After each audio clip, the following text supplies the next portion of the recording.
There we go. This is a work of fiction. It contains gratuitous violence and death, and everything really happened. Definitely, but fictionally. It happened fictionally, I guess. And yeah, nothing that happens is endorsed, including escaping. So that's nothing. None of it. Nothing is endorsed. Let's get started. Right, I have to have the game selected. There we go.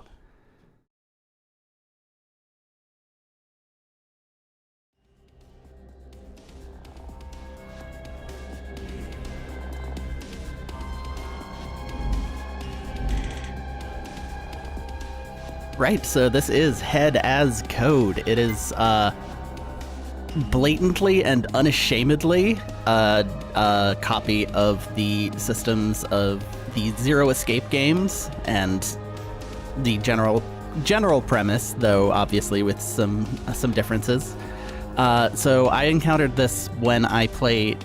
Steam is doing their weird festival things where occasionally they pop up demos of like various things that you might be interested in, and I happened to notice in one of them a game called Birth Me Code, and I thought, well, that's a weird title. Guess I better check that out. And I did, and that is actually the sequel to this game. I played a bit of that demo, and I thought it was pretty good. Upon further investigation, I found out that it was the second game in the series, and the first game was getting a significant rework. It was available on itch.io, but the creator was basically saying, don't play that version, just hold on. And so I did, and this came out. It's $20. It's on Steam, and I believe also itch. And yeah, it does the fun Danganronpa thing where every time you load up the main menu, it pops up a different, let me change the text speed. It pops up a different character. See, there's someone else. I like that. Nope, the same one. I understand you're important, but all right, I guess we're just gonna get her. That's fine. So, if you have played Zero Escape, you will know exactly what's going on. It's even got the flowchart right here. Just hop in anywhere after you've started, which I guess we should do now.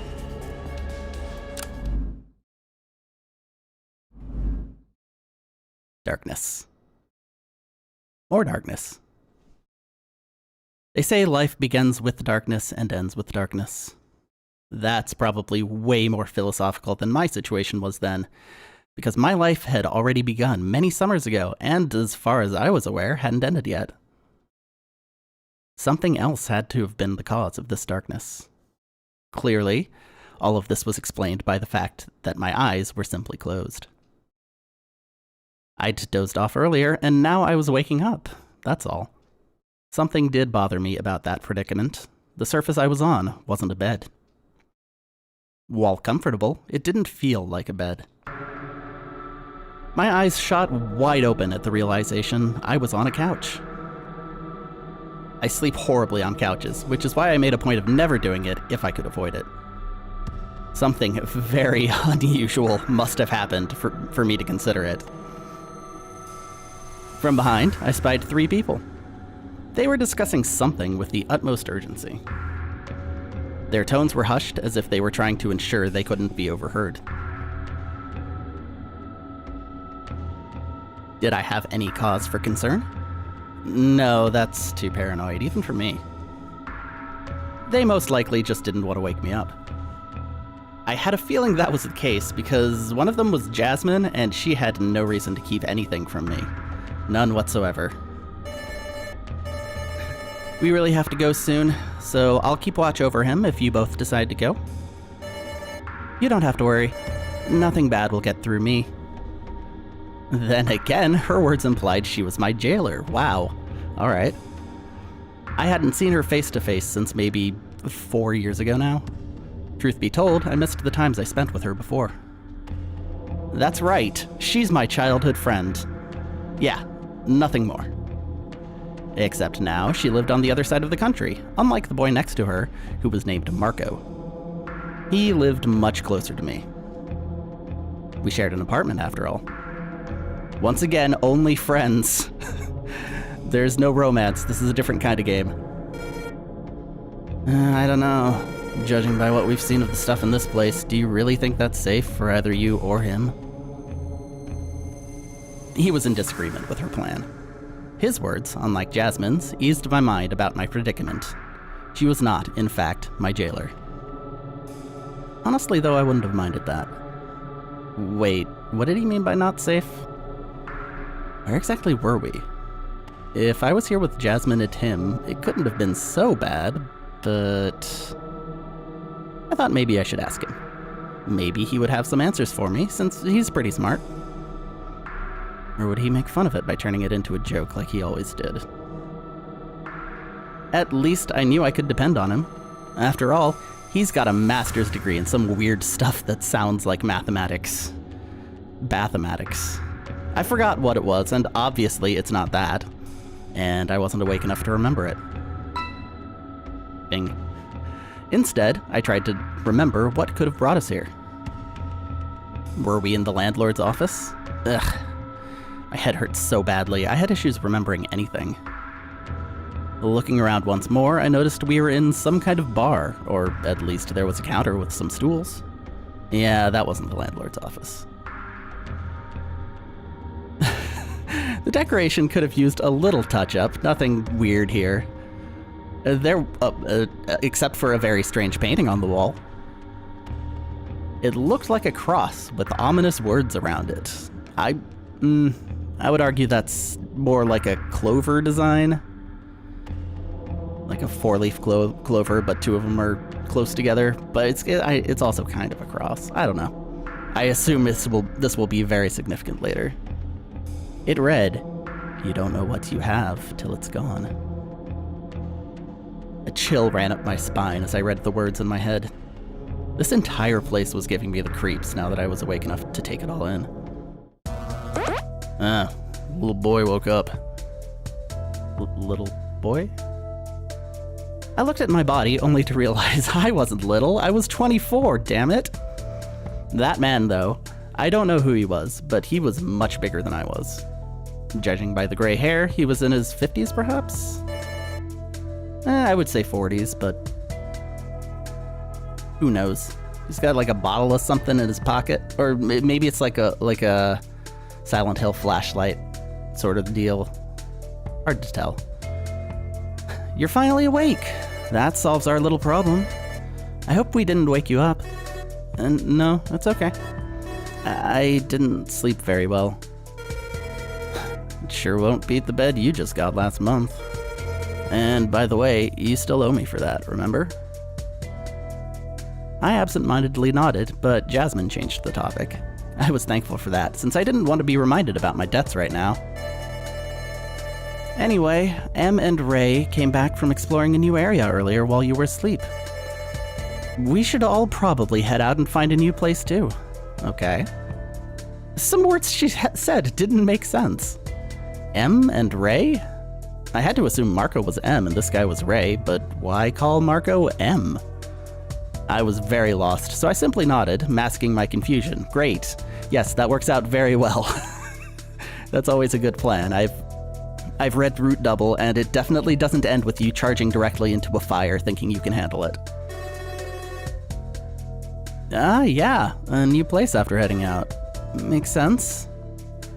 A part of me wanted to believe this was a weird dream. That was probably the cowardly part in me.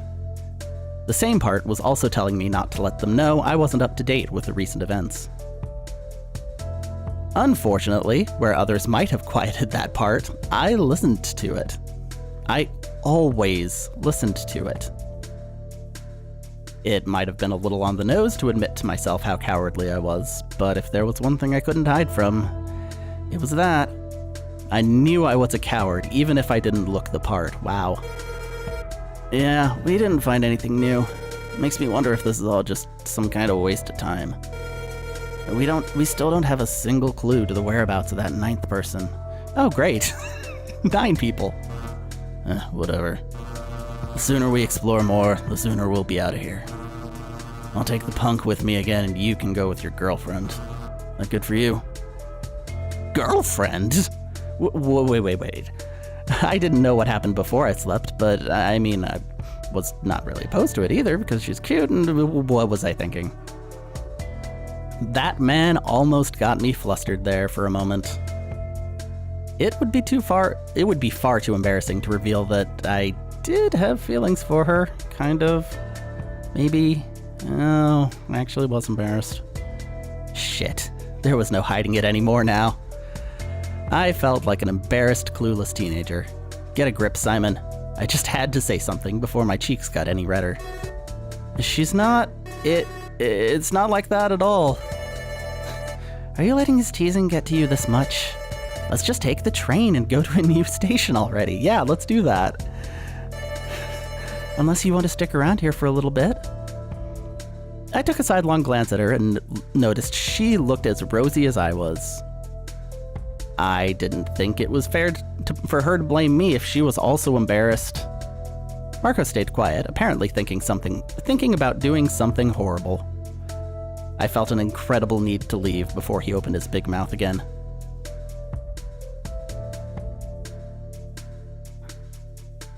Thankfully, I was saved by the imposing man. Cursed and saved by the same man in the span of 2 minutes. That ought to be some kind of record. Whatever. Listen. Oh, it is a bottle. Flask, I guess? That would fit the character design.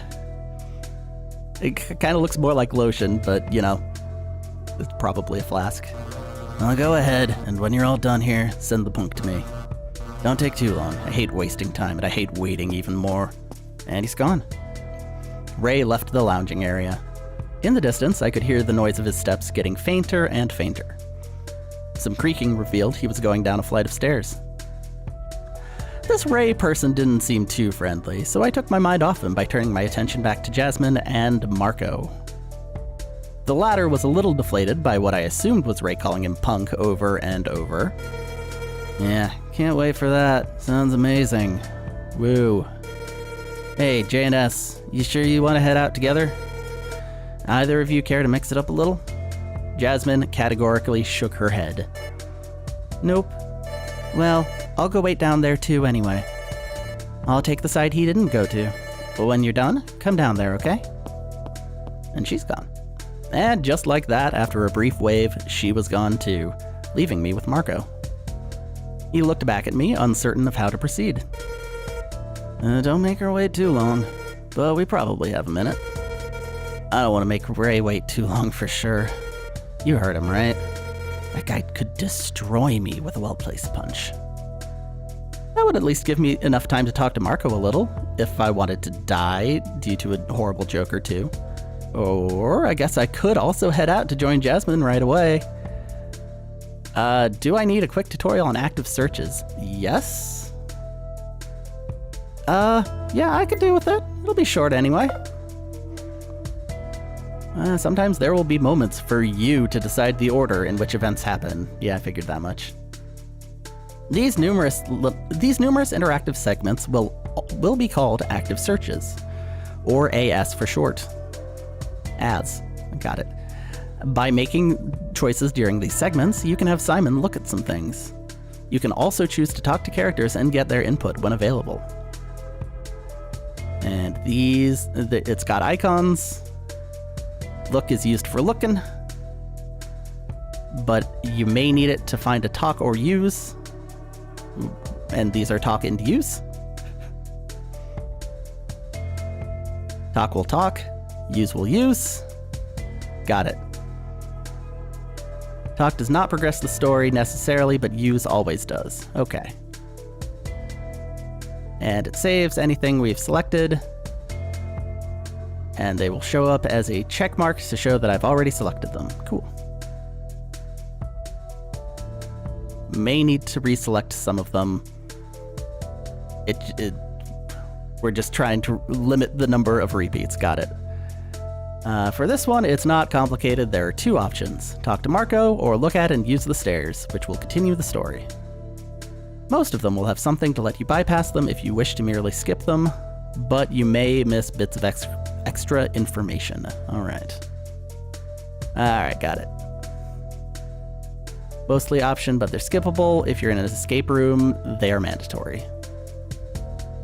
No, you bet I love repeating no, I'm good. Okay. Talk and look. Cannot look at this. You know what?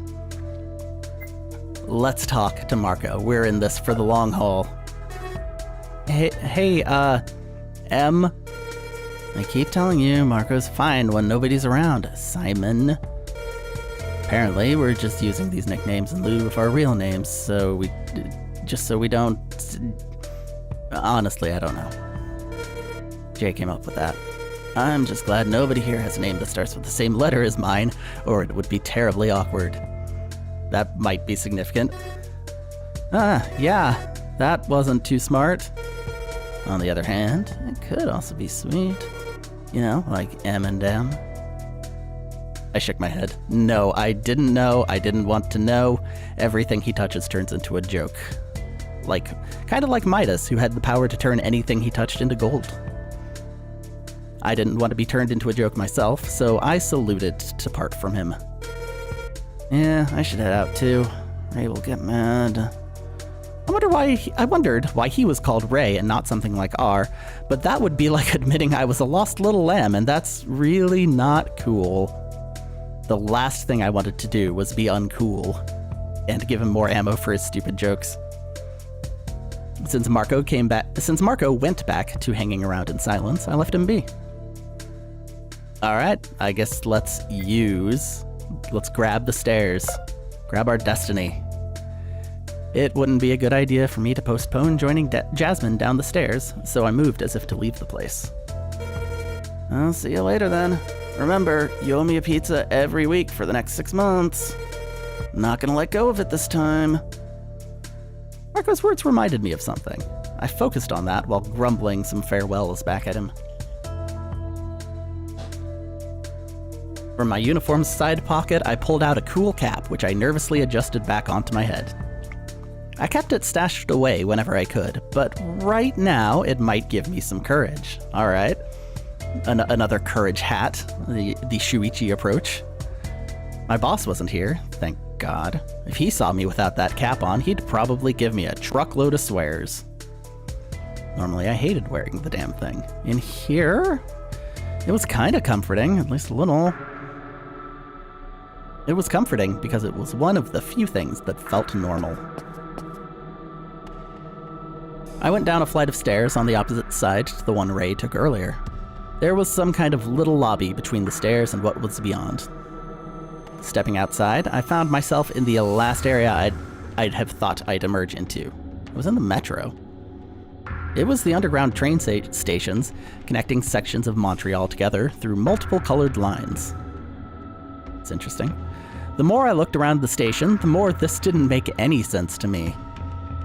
I gave up trying to understand where the hell I was, because no matter what station this was, I knew for a fact none of them had a spacious bar upstairs.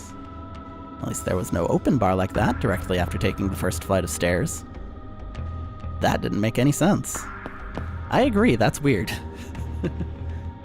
Not having been at the Montreal subway system, I would assume you don't just go upstairs directly into a bar, but I guess I can't prove it.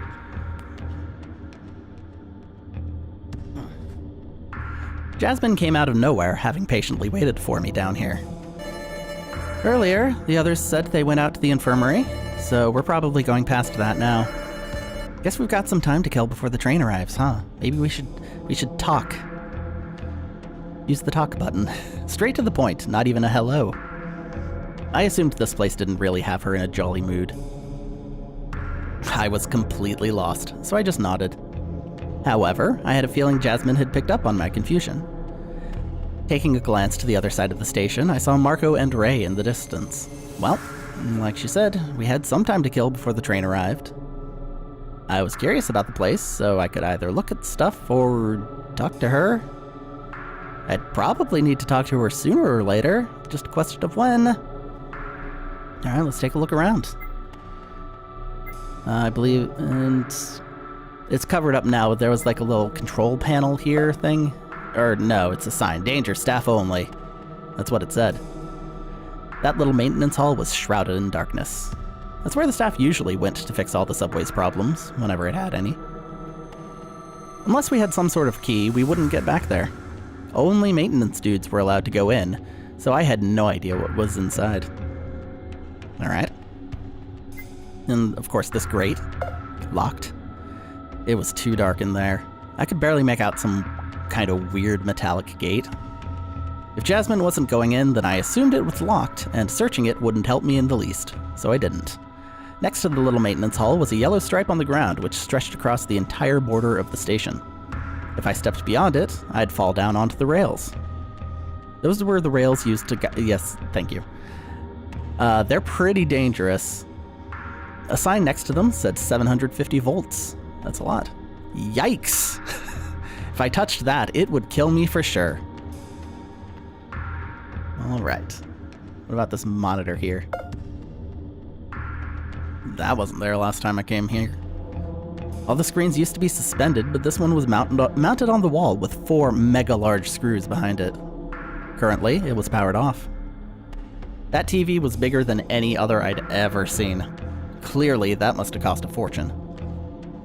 Marco would lose his mind if I brought something like that back home. Especially as it would be considered theft. On second thought, it was best to just not mess with it. Alright, give me 1 second here, sorry.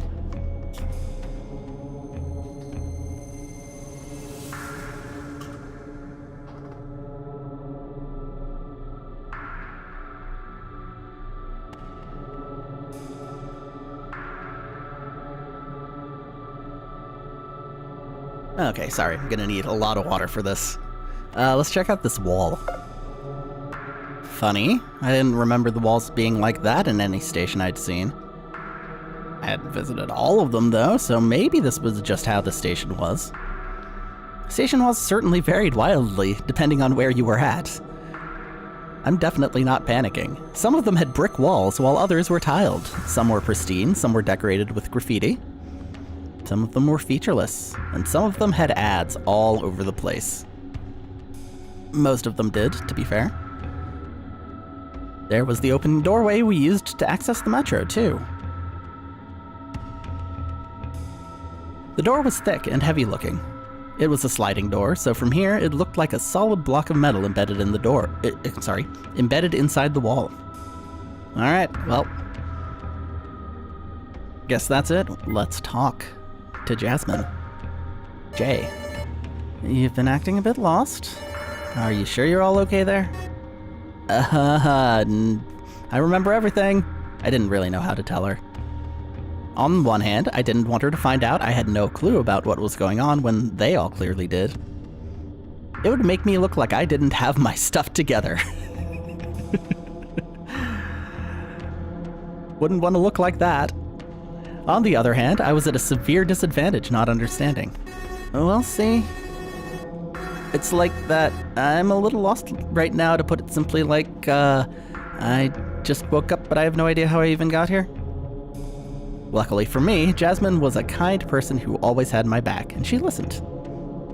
Finally understanding what nagged at me, she began explaining in vague terms. I think I know what you have right now, and that sounds like amnesia to me. It's probably super dangerous if I go too fast, due to how the memories are, like, locked away right now or something. I'll just take it slowly then, assuming it's temporary. I guess I can explain the minimum to you, just so you know and understand enough, at least. If you say so. I don't really know much about amnesia, but I still want to know what's going on. Where's this place? Who's Ray? Jasmine nodded comprehensively. We proceeded to move to a more open area of the station so she could tell me everything while we waited for the train. Alright, so listen closely here. You must have noticed we're in the metro, and you know this is the place that links all of Montreal together. I honestly don't know who Ray is, so I'll talk about what I know. There are 5 color-themed lines, but you already know all this. What's really important is the fact that we're actually stuck here. There's no way out. We already tried to force doors open, no dice. Instead, as some weirdo with a mask told us, we had to play some kind of game. I felt a shiver run up my spine at that.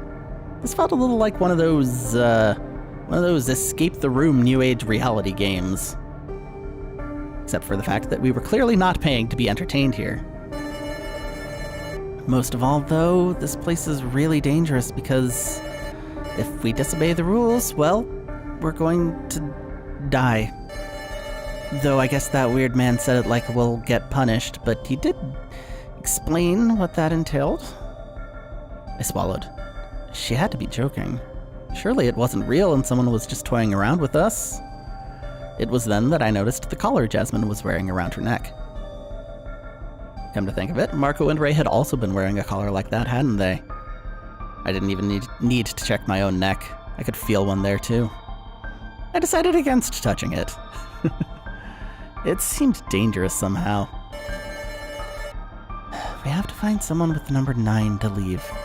So far we aren't finding anything no matter how much we explore. We're supposed to go to each station in a pair, you see, because I waited for her to continue, but it took a while. And as the seconds passed, I could tell she was trying to... It felt like she was trying to stop herself from giggling? Because this is the dating game, of course. We're playing the dating game. That is a very good take on this instead of the nonary game. Pretty much all of my fears left at this moment, and instead I was staring at her with the same irresistible desire to laugh. What the hell? The dating game? We're definitely being toyed with here, that's what I think. No. Just as suddenly the mood shifted to something lighter. Just as suddenly as the mood shifted to something lighter, it reverted to something rather uncomfortable as Jasmine stared at me, no longer amused. With the most serious tone in the world, she completed her thought. As ridiculous as the name is, someone might have died already. A glacial feeling spread through me from my feet, crawling upward along my thighs to latch onto my back. It was tightening my stomach, creating a knot in my throat. Wait, might? There's no way. That's a joke, isn't it? And besides, might? So you aren't sure? Jasmine looked at me as seriously as she could ever be. It's not a joke, and about the uncertainty, it's complicated. But if what I saw was real, someone really died, so as funny as the name is, this is real. Don't start getting complacent on me. This is dangerous, so don't do anything to put yourself in danger, okay? And the train's here. She looked discouraged at this point. Before she spoke more, a train arrived at our platform.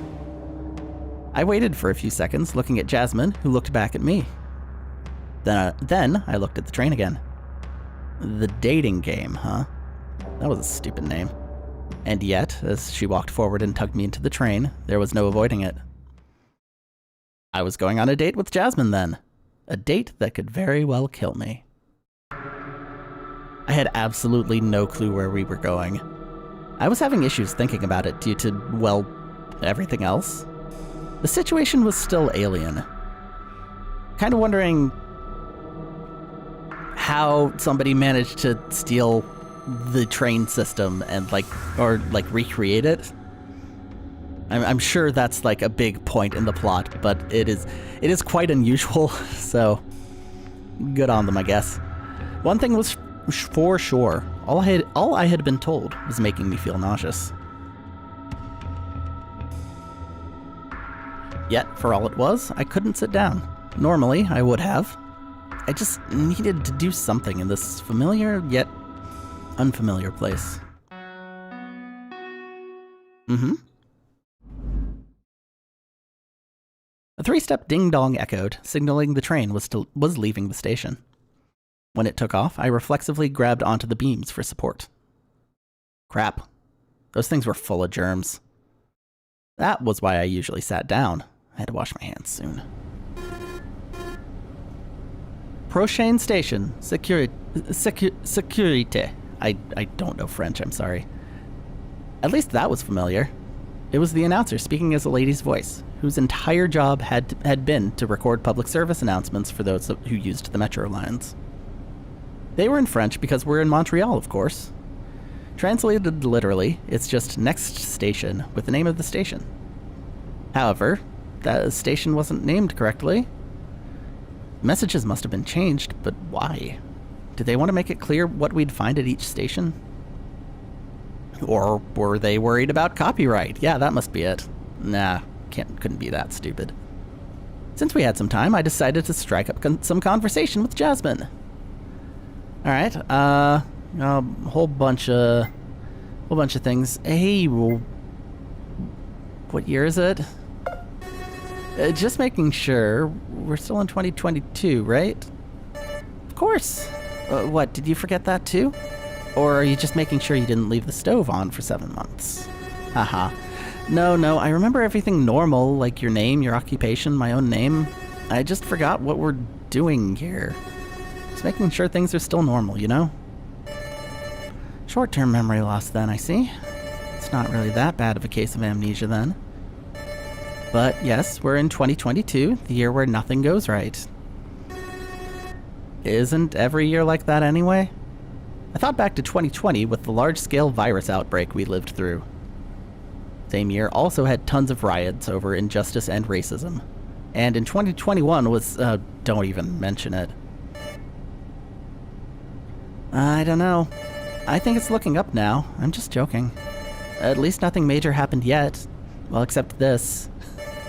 There was no virus outbreak this year, or terrorist attacks or crimes committed by teens. No school shooting that I can tell, and also they restocked my favorite limited brand of pizza. Great. I had to change the subject before we got onto the topic of pizza. Oh, just one, huh? Alright.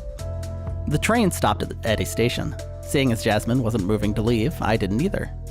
I had to follow her lead, at least until I understood my predicament better. Instead, I took a seat on one of the various colorful benches scattered about.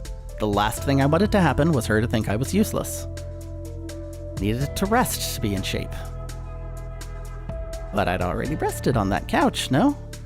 Unless I was carried there? Hey, what are you thinking about? Oh, just everything? Are we not getting off the train? Prochaine station, laboratoire. No idea. I'm sorry. The announcer cut her off rather rudely as the train set off again. I don't know. If anything's the matter, you can tell me. We're in this together. She flashed a smile. Yeah, she was dependable to a fault. There we go. All right, we get some more. I mean, all of these are interesting. Maybe we should talk about the current situation and find out, like, a little more about what the hell. According to the name of the dating game, we were going on a date. Wait, what was I thinking? A date? In here? Once again, the feeling of nausea overcame me. Why wasn't I happy about that? It must have been because, yes, it was a date, but considering the callers, the eeriness of the location, and everything else, it didn't feel like one, for some reason. I was just thinking how all of this is so weird. I still can't wrap my head around it. We're not really in the metro, are we? Well, so far it looks like we are. Whoever that smiley guy is, he seems able to remodel the stations on his own. I can't believe that. Smiley guy? I had to ask her about him. What about that guy then? Oh, he's kind of the mastermind behind all this, I guess. He looked really weird, like some kind of cultist. Whatever we're in, it's not good. I mentally agreed. How did I even get into this mess anyway? I didn't remember pissing off anybody important. I was just a guy who studied artistic stuff. Did I deliver the wrong pizza to the wrong person? Yeah, I've been there. No, even that didn't make sense. She mentioned a cultist just now? Had I anchored some kind of cult then? The chances of not only me, but also Jasmine and Marco having done it were pretty slim. There was no way it had anything to do with Ray, was there? He was big and menacing. He had a physique that could let him move heavy objects around. He could push a big bell. If someone could have done all this, then that person had to be strong, or they had a lot of help. And we're here. Before I could do anything else, we arrived at the laboratory. Jasmine shook her head when I rose up to my feet. This one's already done, so we don't need to go here. Not until you get the flowchart anyway. And the next one, that's the one some of the others chose to go to. Oh, right, you don't know about them. I don't mean Em and Ray. We're 8 here in total. There was something that didn't feel right somehow. The amount of people was 8, but it wasn't what was nagging at me. What was nagging at me was the train's trajectory.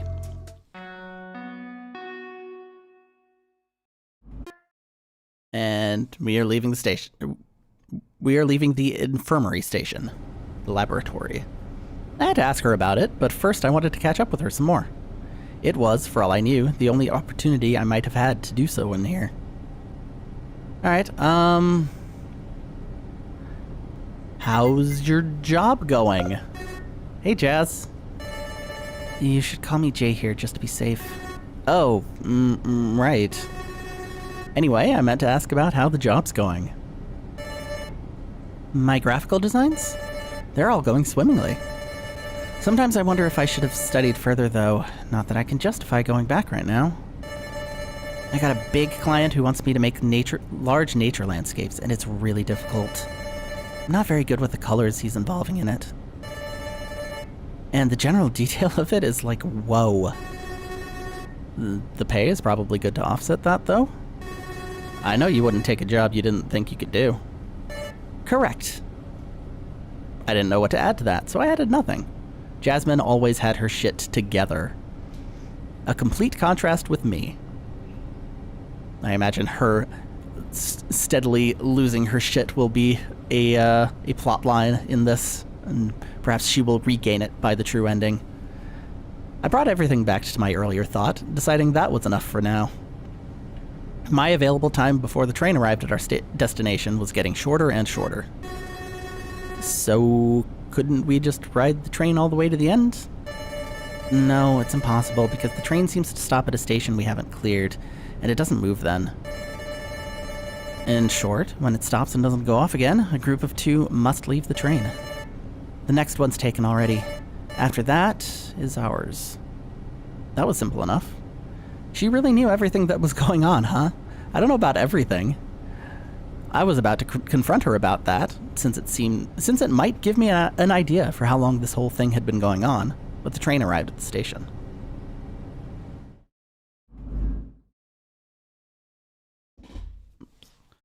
I expected it to go off again this time, but contrary to what she said, the next station was not our stop. The train didn't move to leave.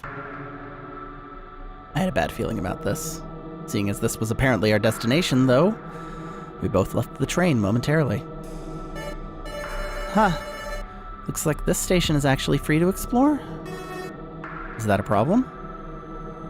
Now that I asked, I remembered what she said earlier about the others. She took the lead, stepping further ahead of me, closer to the doorframe.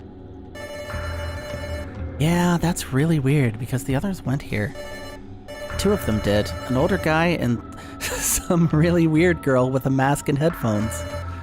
Hey, anybody here? Jasmine called out into the station, much louder than I just voice acted it, but there was no reply. My stomach tightened as a flash of a thought went through my head. Jasmine said someone died already. Could it be... Did the others also... No way. They'd be fine too. For sure. I shook my head to get out of that stupor.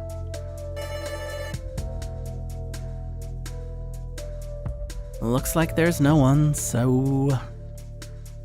The train had already gone, and the only way back was to cross the rails to take a train from the other side. But The rails were definitely too dangerous to cross.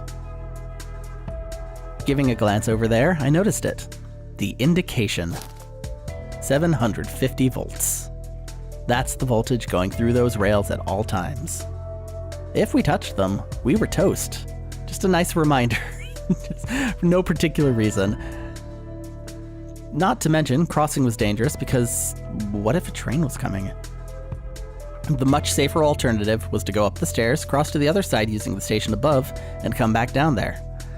I was going to suggest it, but Jasmine had things to tell me. Looks like this is where we're going. Could have sworn the others were here, but the door is open, which means they either solved this place already, or they didn't come here at all. And if they solved this place, then the train should have left earlier with us inside it. Which means this is ours to deal with. Do you feel okay now? Yeah, I can handle myself. Okay, good. Upstairs, we're gonna have to solve some stuff. Some sort of escape room puzzle. All the places here are kind of like escape rooms. Yes. You know what those are, right? Yep. I'll take care of most of it since you're still, not entirely caught up. But I might need help. Yeah, sure. Hey, how do I ask this? There's no time limit or anything, right? Nope. We could take a week and we'd be fine. But we might need to eat and drink. So I guess our time limit is our biological functions? Say, you know a whole lot about this place, Jazz. I changed the topic to something that had been bothering me. She looked at me with a smile and a wink.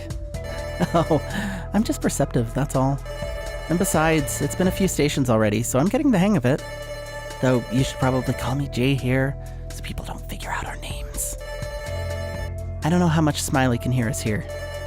I don't want to leave him anything compromising if he just took us at random.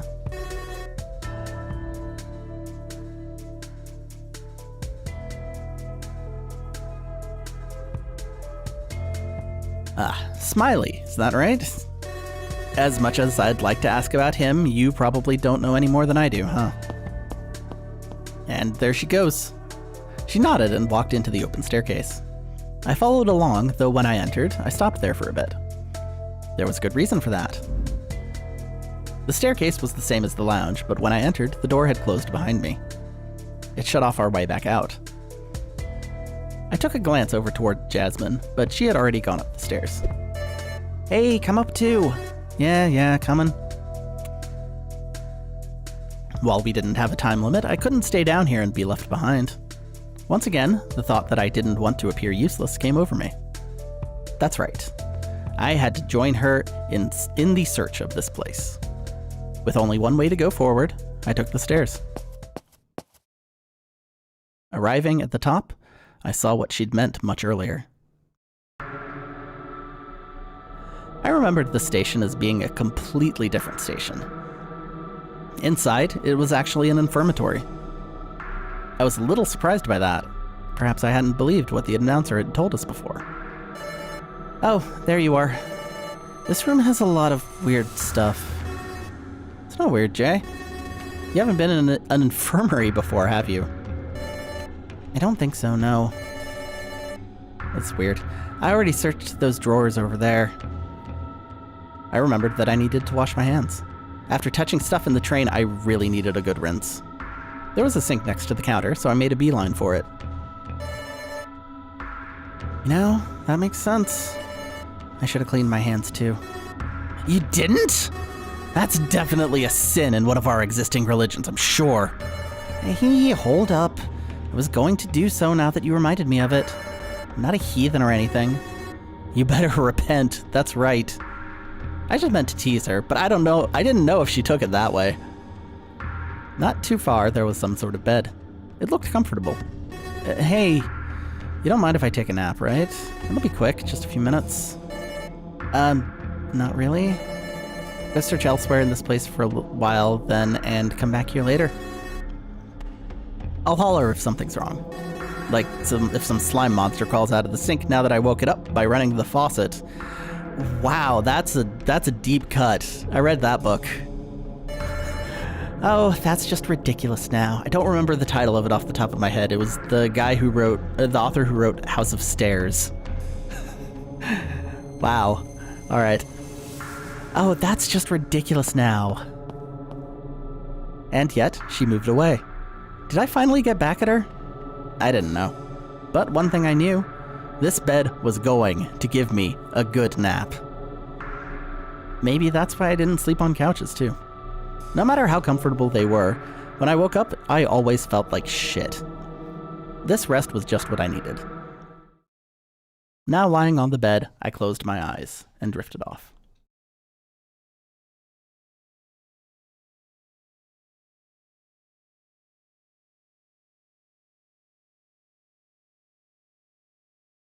All right. But the more I tried to sleep, the more I couldn't, for some reason. This bed was remarkably uncomfortable.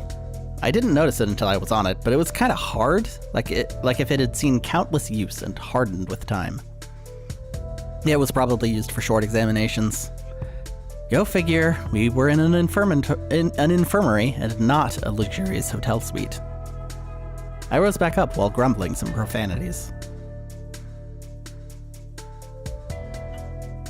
All in all, that entire process had taken a few minutes. I wondered what Jasmine was doing now, but since she wasn't around, I didn't feel the need to call for her yet. Wait, maybe if I searched around, that might be helpful. Yeah, this was a fairly spacious room after all. Jasmine wouldn't have to do everything by herself.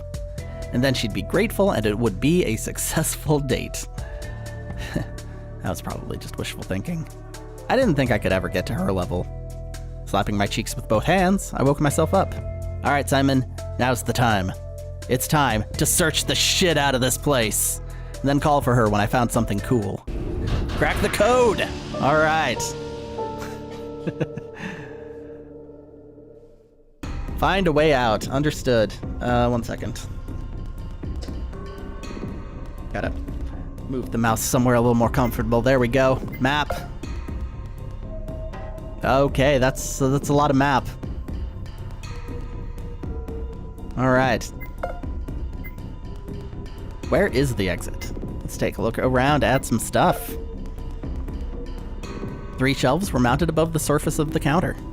I didn't know if anything on them would be useful. There were some glasses, a radio for some reason, a pill bottles, a box. Nothing I could really combine or use in any way. This escape room sucked. Even if we weren't timed, I still felt as though I wasted some time with this side. Also, it made me wonder about the purpose to all this. If this was called the dating game, why would they put us in a room that encouraged us to split up? Wouldn't the idea be that we'd cooperate by doing something together? I shook my head. Back to the search. All right. Wow. Real harsh criticism coming from Simon here. This looks like a vent of some sort.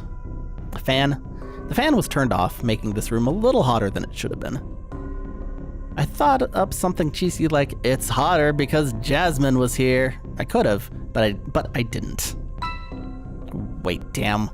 I thought it up in the end since I had to think it to point out I didn't. Well. Let's keep looking at the fan. Even if I could take off the grating and the blades, which I couldn't, I wouldn't fit in there. Neither would Jasmine, most likely as a result of all the cake she loved to eat so much. Wow. Someday, I needed to tell her to lay off eating more since it just made her butt bigger. Wow. I figured some people might think that's a good thing, but her health's on the line here. Wow. All right. Here's a bar. This handrail had some screws. I wondered if I could somehow take them off. I haven't had this much concern about somebody's dessert habits since London Detective Mysteria. This poster was made of crude drawings depicting weird things about the eye and the brain. It was written in a language I didn't understand. Or maybe it was just too complicated for me. Whoever drew this had no artistic talents whatsoever. It's a real harsh criticism here. Simon really woke up quite cranky. It was just a sink with cleaning supplies underneath it. Nothing worth noting. You sure? It was still just a sink. It even worked correctly. Both faucets made water flow, but it was still a sink, nothing else. It was so shiny though, I could see my face reflected in the sink. This was a marvelous sink. All right, we're just riding this out to the end. I was lost in my own image. Time passed and I didn't feel it. All I could see was the sink. All there was in the world was the sink. Praise be to the sink. Wait, what the hell? For a moment, I felt like my existence was slipping away. One of God's commandments was to not worship false deities. In that moment, I decided to take that advice and get back to the search. All right, God has told us to continue searching. This bed was a bad bed. That was really all I had to say about it. No thanks. I'm wide awake. This cupboard was locked. No, wait, only one of the doors was locked. The other opened after I messed with it a little bit. Inside was a coin, nothing big. The coin itself was a little bigger than a $2 coin. On it was a large engraved 8. Perhaps an $8 coin? Was it worth $8? Thank you. No way. Coins were worth up to 2, not 8. Still, it seemed useful for something or another, so I pocketed it. I don't know if that's a thing in Canada. We don't have $2 coins here in the United States. We do have $1 coins, but they're not super common. Like a little bit more than they used to be like 10, 20 years ago, but still don't see a whole lot of them. We have $2 bills. See those even less. I wondered why this was called a cupboard. Was it because people first put cups inside of them? But that's not a board, that's a box. Wouldn't it be better to call them cup boxes? The surface was so shiny. It was cleaned with the utmost precision. Too bad there was nothing else of interest there. All right, fantastic. What about this bar? Can I put the coin on the bar? Loosen it? Aha! The 8 coin I found earlier unscrewed the screws, preventing me from getting screwed out of whatever it hid. Inside one of the ends was a small USB stick.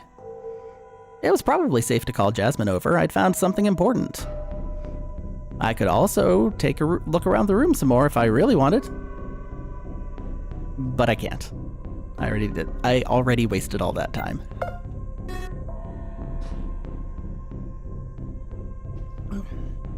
Hey Jay, how fareth thine searcheth?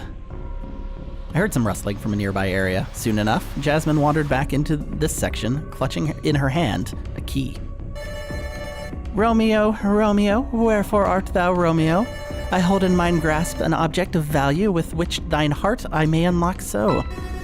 Whoa, whoa, whoa, you're Jasmine, not Juliet. With her fists pushed on her hips, looking annoyed, she stared at me like I just ruined a joke. Remember what I said about the nicknames? Oh shit, she was right. Okay, you're Jay, not Jay. Get it? Because they begin the same way. You're not Romeo at all either. That heat have swept me right off my feet. I cleared my throat while she moved again, this time looking for something on one of the cupboard doors. Perhaps I could have swept her off her feet. Only in the metaphorical sense. Looking for something? I just finished looking around this place. Yeah, a lock. I think I found it.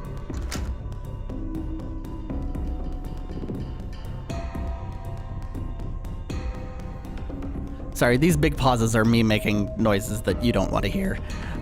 She inserted the key into it. Turning it, she opened the cupboard, taking out a strange tablet. She looked behind it. There's something there. I could probably get it by breaking this thing in half, but we might need it later. Ah, it's got a touchscreen. I wonder if... I touched it, but it didn't light up. Jasmine and I examined the side, and I figured it needed the USB stick I found in the wall. After plugging it in, I tried my earlier maneuver again. The screen lit up at the contact, surprising Jasmine. Oh, yeah, it's opening, but the slot in the back didn't, though. Only the electronics are booting up. Damn. A pretty lady such as thou shouldn't uttereth these vile vociferations. You know, adding th at the end of a word doesn't automatically make it correct Old English. She completely disregarded the rest of what I'd said. Keep your eyes on the prize, S. I couldn't see what she was staring at, since she had the screen of the tablet aimed at herself. From what I could see of her expression, she was very puzzled. What is it? It's kind of like a puzzle, I guess? Oh, good. I can't make heads or tails of it. There are 3 numbers, 2 of them aren't set, and the middle one is static. In the middle is the number 9, and both numbers on the side have an arrow pointing towards it. I could change the numbers on the sides, but not the middle one. Thought I had to make the number 9 by combining 2 different numbers, but that's wrong. Do you think we absolutely have to do it? We probably have to. Rooms have these silly puzzles sometimes. What's inside the tablet will probably help us. Maybe we'll even get the code for the keypads leading back out. She tried again and again, but she only got frustrated with it. Ugh. Have a shot at it if you want. Ugh. She left the tablet on the counter and stormed off. Maybe, deep inside, she had the same worry as me about looking useless. Okay. I plucked the tablet and looked at it. It's a color puzzle, actually. There were 3 numbers which reminded me of an analog clock, but other than that, there was another detail that was weird. The leftmost number was blue, the rightmost number was red, and the one in the middle was just kinda weird. The upper, middle, bottom, and lower right lines were purple, while the others were blue and red, too. Okay, I get it. She totally didn't mention that. Maybe she thought it wasn't important? Maybe she's colorblind? I could tell the middle number was 9, though. It's describing this very thoroughly, so I wonder how colorblindness would work, since I'm pretty sure red and blue are bad ones. I tried the same thing she did, no dice. Surely the colors were important then. Oh! The areas were purple because it was blue laid over red, so that meant the numbers I had to enter were 5 and 3 for blue and red, respectively. Okay, I guess we've solved it. Bingo! It worked. All right, I guess.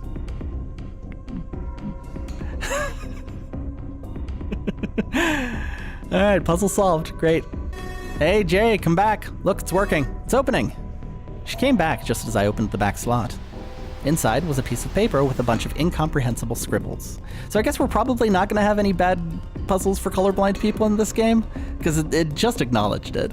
So it's clearly in the mind of the creator. I think there was just one writer, but like a bunch of different artists. Not totally sure. She came back just as I opened the back slot. Inside was a piece of paper with a bunch of incomprehensible scribbles. Oh, that's exactly what I need.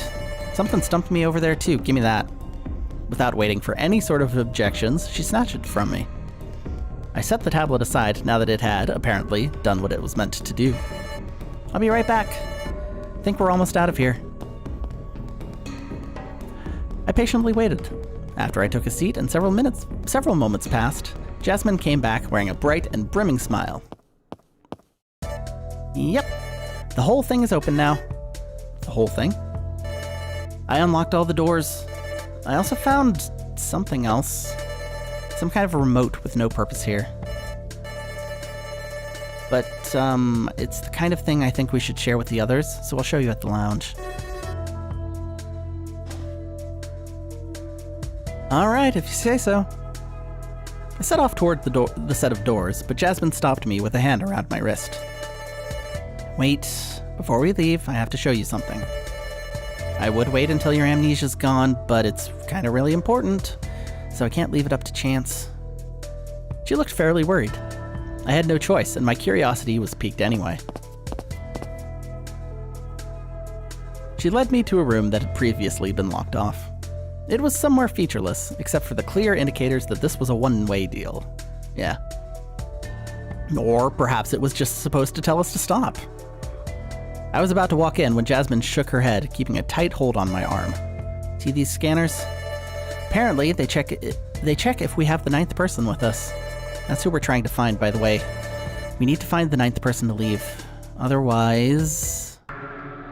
Jasmine dragged her finger across her neck in a motion that left little to the imagination. Yeah, okay, I getcha. But what now then, if this isn't where we have to go? Now, we're going back to the lounge. See, we can't go to these stations with more than 2 people at once, but we can for the lounge. It's a bit like our base of operations. Okay, more information. My head hurt again, as if it was trying to remember something. Seeing as she was walking again, I followed after her. We went back down the stairs, but this time we were on the other side of the station below. I guess we've cracked the code. The reason was simple. We were going back, not forward. It took very little time, and the train arrived. We boarded it in silence, even if I could tell Jasmine looked at me from time to time, worried over my amnesia. This time, she didn't say a word, though. It's just like she said. If all my memories came back at once, it would be pretty painful, especially if I'd built new ones. It was better not to force it. And speaking of not forcing it, I need to take a quick break. I will be back in just a couple of minutes, and we will continue this. Give me just a moment.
Alright, we are back. Just like before, the train drove through each station. Just like before, the train opened its doors at a station, waited a little, then closed them again to resume its movements. The cycle repeated a few times until we arrived all the way back at the lounge.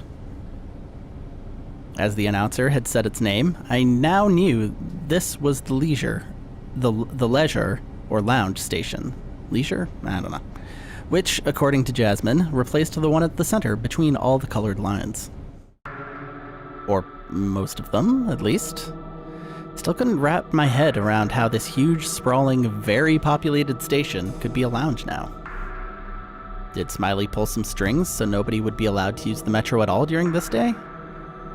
Or maybe this was happening during the night, since every day the metro stopped running for a couple of hours for maintenance. No. They'd still need to renovate this whole place. Time to go. Jasmine's words took me out of my thoughts, and I left the train alongside her. If we didn't leave now, it would drive off again. I hope the others came back too. If not, well, we'll just figure out what we'll do then. And we'll have the lounge just for ourselves. Let's go. I wasn't sure if that was good or bad. I mean, of course it was good. It was really great even, but had been 4 years since I saw her. Being with her like this made me feel lightheaded. If it wasn't for this weird staircase, if it wasn't for the infirmary, if it wasn't for the lounge, yeah. If it wasn't for all of those weird things, it would just be us, walking together, taking the train, going to places and hanging out. But this headache was growing worse and worse. I was probably on the cusp of remembering something about the situation. I held my forehead with a hand. There was no hiding it from Jasmine. Oh, hi. She came by me with a big smile on her face. Press the button, there it is. Big smile. She meant to be reassuring, but I could tell she was a little worried too. Still, it was the thought that it was important. No one here. At any rate, I'll go back downstairs to wait for them. Go ahead and have a real lie down this time if you want. No one's gonna bother you. They won't get through me. There's been like some weird text flashes when I go between some of these lines. Not sure what's up with that. Once again, she flashed me a smile. Once again, I was putty in her hands. Oh, Jasmine. I awkwardly rubbed the back of my head, embarrassed that I had to rely on other people so much. The most cowardly part about this was how I wanted her to stay here too. But I couldn't bring myself to ask her, and instead, I went with what she suggested. This was probably why I was still single. Always running away, always uncertain about what I wanted to do. This job I had, these studies I went through, they were all because I wasn't sure. I took up artistic studies because Jasmine went for them. I studied with her abroad because she decided to do it, and I didn't want to let her go alone. I didn't want to let go of her. When she finished and decided to start working, I moved back and studied more, frozen in my indecision. I couldn't go with the kind of job she was doing. I hadn't been convinced it was correct back then.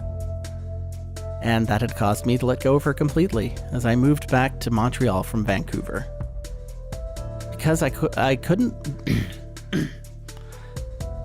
move forward, it cost me Jasmine 4 years ago. Of course, now I regret everything, and now, at least, she was right here. I could finally right the wrongs of my past. Well, okay then. I'll see you in a bit.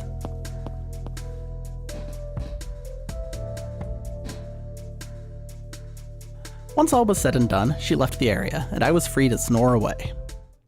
So I did. That's what I would have liked to happen, at least. But the muffled sound I heard, coming from the station, wouldn't allow it. I fell off the couch I'd been sitting on and scrambled to my feet in a panic. What was that noise? It was a little like, kind of reminding me of a gunshot. I had a sudden thought for Jasmine. She was downstairs, right? Quickly, I went there, running down the stairs faster than I'd ever done. I almost tripped on the way. I looked out the open doorway, and a train was driving away. I only just caught a glimpse of someone inside it, but I couldn't tell who it was. All I saw was a flash of cyan. Whoever that person was, they had fired a shot. Was it a warning shot, or something worse? My mind was swimming with awful possible scenarios. I mentally cursed myself. No! I couldn't imagine the worst until I'd seen it. Until then, it wasn't the worst. Life has a way of robbing you of hope the moment you think you have it. Once the train drove off, I could see something odd. Something that didn't belong. Out from the darkness of the little passage, I saw a pair of legs. Purple tights. Those were purple tights. Jasmine? No answer. At this point, I cared little for the letter nicknames. Jazz? Is that you? Someone was here. Still no answer. At first, I thought it would suck if Jasmine had been the one who had fired the gun. But that meant, maybe, she could have been in the train. Maybe she would have been fine. Then again, maybe she was.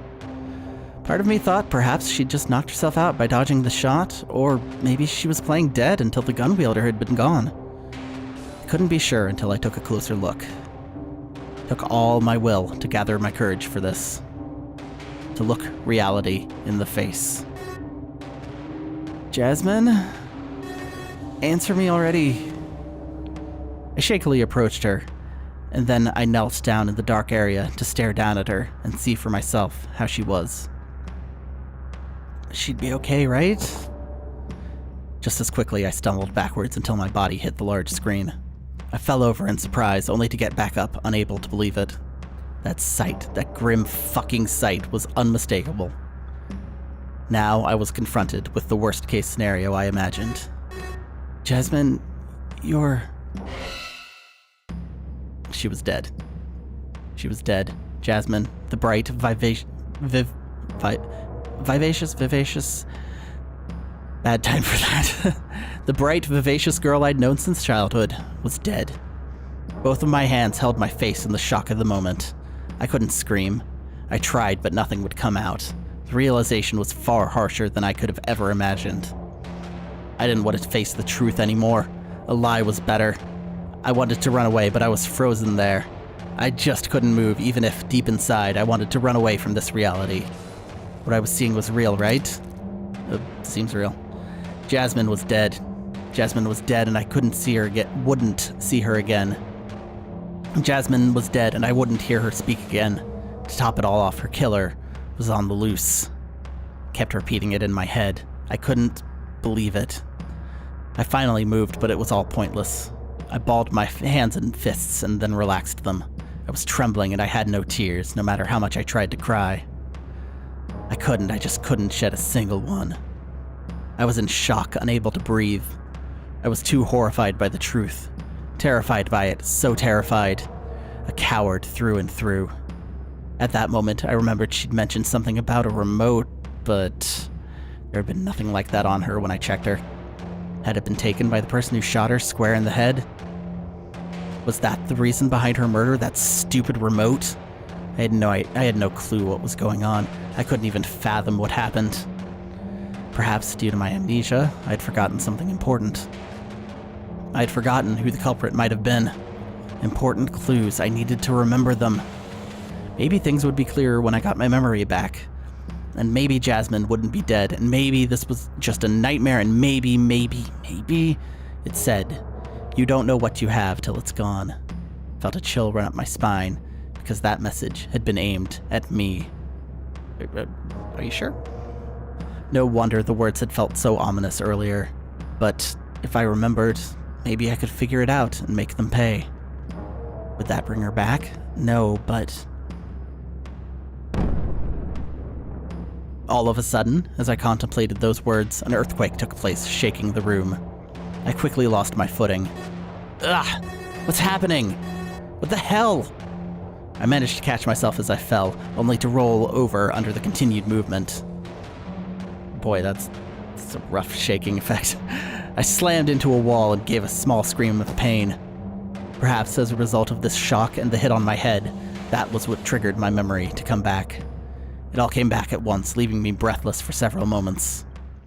All of this began right here in the metro. My vision was filled with 4 colors. Blue, orange, green, and yellow were all I could see. Okay.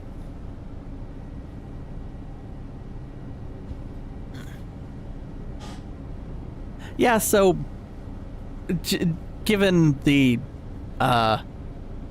source of inspiration for this game, it's hard to feel. It's in the Zero Escape games. It's hard to feel too bad when somebody dies because there's like 50 timelines at any given point. All right. There was also black, but black might really just be the absence of color, or all colors at once. Some colors were missing, so it wasn't a rainbow. I was just staring blankly. My eyes followed the colored lines slowly.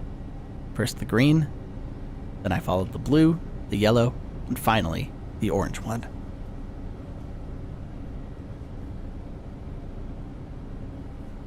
That was the one I was on. All I could see were those 4 colors. That was because my eyes were fixated upon the poster in the train. I didn't know why I was looking at it. Hey, people. Loads of people. I'd been spacing out. Look at all those people. Now I was back to reality, though. What was that weird dream just now? It was so strange. I was in the metro and... No, I couldn't remember already. Damn. It wasn't important then. Yep. I tried hard to remember why I'd been looking at the map. Hey, it's Marco. Right now, right. I was taking the train with bold Marco. I was looking at the map to the metro because I hadn't taken it this far ever before. I didn't want to miss our stop. I was going to fetch her at the airport and... Oh, no wait, I was coming back from there, as evidenced by the fact Jasmine was already here. She flew all the way from Vancouver, where she lived as a graphics designer. She and I had gone through school together up to college. We took the same course at the Artistic Institute of Vancouver, and then we went our own separate ways. While I came back home to study further by taking courses at the University of Montreal, she remained there. That meant she and I hadn't seen each other for years, 4 years perhaps. As for Marco, he'd never met her, obviously. Not face to face anyway. I mentioned her a few times, which always made him crack some horrible, stupid joke. I hate Marco, apparently. This was their first time talking together. At least, it was their first time sharing space together, because nobody out of the 3 of us was saying anything. Naturally, this was the metro, so most people were quiet. If we'd said anything, we'd be drowned out by the noise coming from the metro moving. Some people didn't care, though, such as a group of 5 teens close by.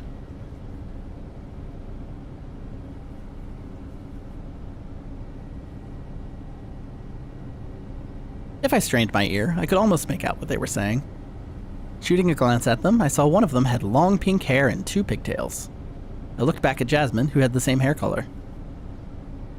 Of course, those weren't natural. It was just dye. You could tell Jasmine's real hair color was brown since her eyebrows were that color, and she didn't dye those. Kinda liked her better with brown hair, personally. Colors, again. My thoughts were back on the subject of colors.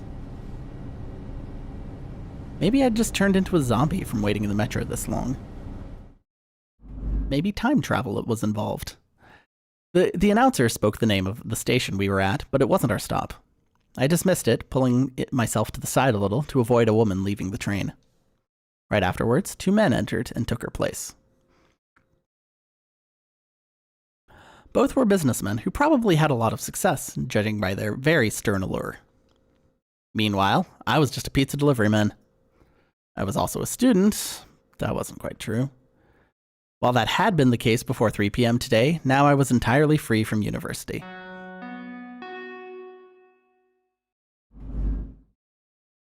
Assuming I passed my exams anyway.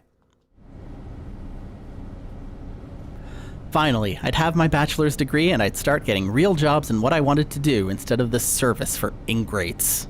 Wow. The idea did make me quite giddy, and it was the reason why Jasmine was here too. Tonight we were going to party because not only did I finish my exams, but so did Marco. That meant we potentially had a bachelor's degree and a master's degree in the same apartment. Granted, mine was in fine arts and his degree was in some science thing I never understood. I picked up some party games we could play on Nimbus, the multi-platform game store. Hopefully that would be a hit. The real hit was not having any more stress from dealing with exams, tests, and homework. I was now my own man. That thought was reassuring me because I wasn't the strongest guy at heart. Really, a lot of introspection on this train. Could you believe it? 24 years old and I still felt like an insecure teenager. I pressed my hand against my cheek, dragging it down a little while exhaling. Some girl further down the train looked at me strangely. She had no idea of what I truly felt. Once again, the train stopped. It did that every few minutes, depending on how apart the stations were. Walking from one to the other would take ages, so this was great, but this place was always so damn cramped. The woman leaving earlier had left some vacant space, but since she was replaced by 2 men, not much came of it. Normally, I was sitting in... Excuse me.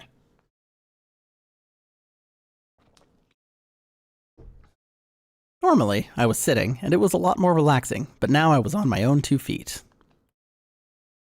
I was also holding onto the pole in the middle to keep my balance. I hated that. This thing was covered in germs. Needed to wash my hands soon. At least things got better not long ago when everyone finally realized it was a good idea to disinfect. Some people were even rocking the face masks still. It had been over a year since that stuff ended, though. So many topics were flying through my head. Was I really no longer stressed out? I didn't know, to be honest. But luck had it that the stop had an elderly woman walking out from the train. It had been occupied before, and now, it was vacant.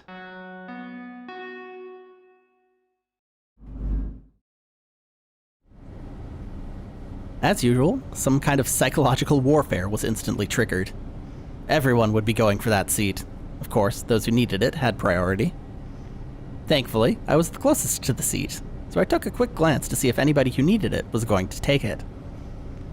The coast was seemingly clear. The businessmen were looking at their folders and exchanging hushed words. I'm gonna get that seat. The group of teens from earlier was on the other side, so them coming here was just a pipe dream. They wouldn't go for it, it's too far. A bunch of people didn't even notice, so they were out of the match as well. I noticed all of that very quickly. Are we gonna punch a businessman for that seat? It was stupid how my attention processed all of those details so well in moments like these, but not during my exams. Ultimately, sitting down was meaningless, I knew that. Yet, I took the seat anyway before anybody else could. Deep inside, I was triumphant. It was a hollow victory, but a victory nonetheless. You had to take them where you could get them. I could tell I won something or other when Marco took a glance at me, as he apparently had been pining for the seat too. Better luck next time, buddy. Simon 1, Marco 0. Still, we were a ways from home, which meant the battle I won didn't win me the war yet. While we got to each station very quickly, we had a number of them between now and then. I looked at the clock to ascertain the time, since I'd left as soon as my exams had been over. It was 5 p.m. I still couldn't believe it. Sorry, 1 second.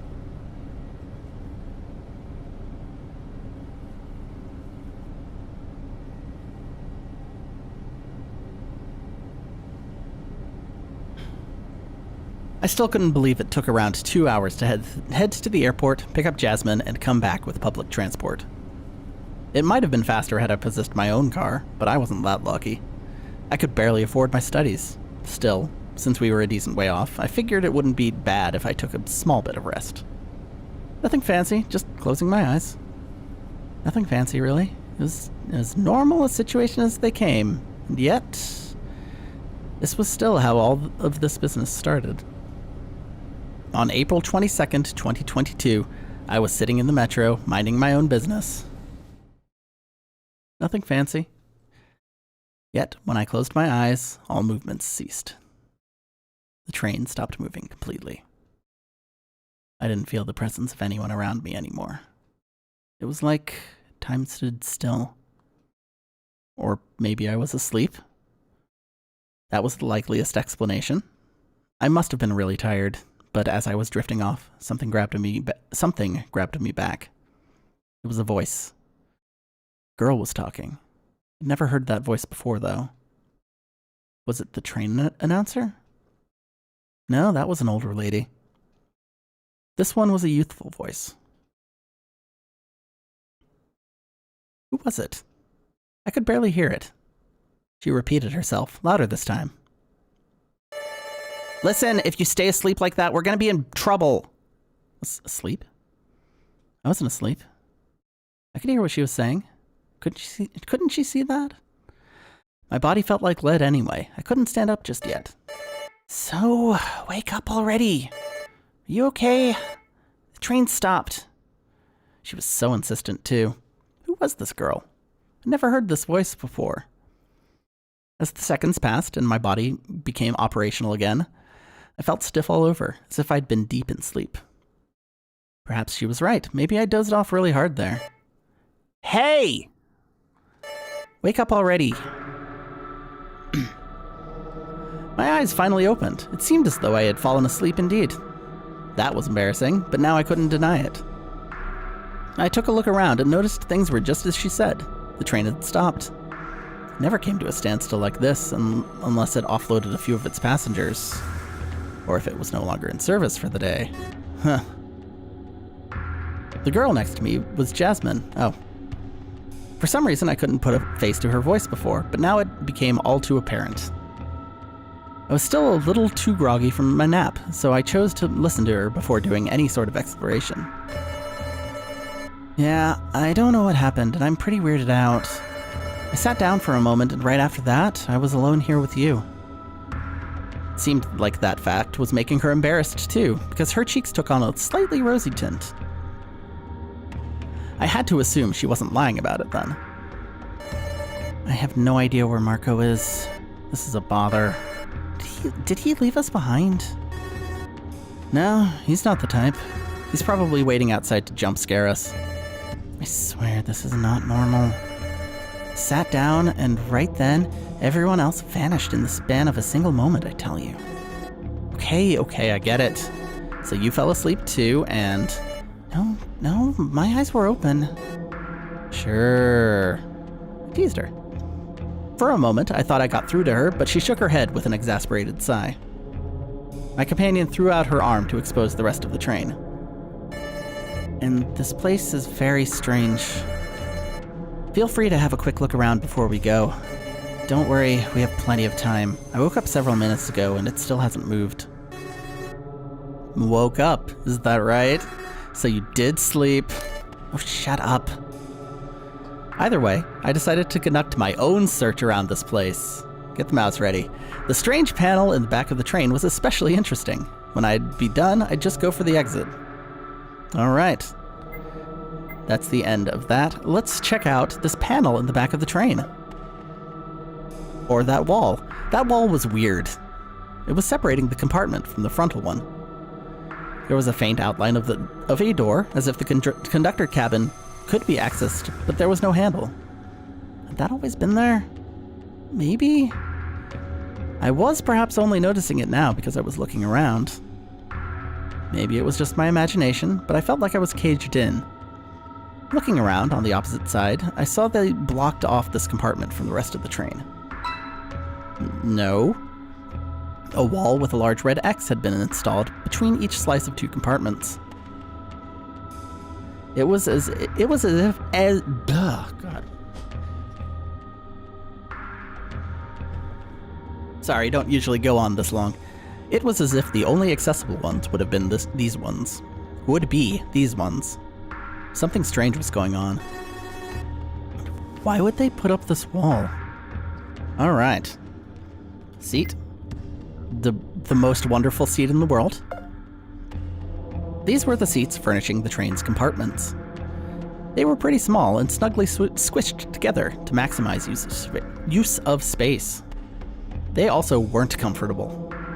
Probably done on purpose so people didn't sit down if they could avoid it, or maybe so that they wouldn't fight over the seats. Clearly, that didn't work out in the Metro's favor.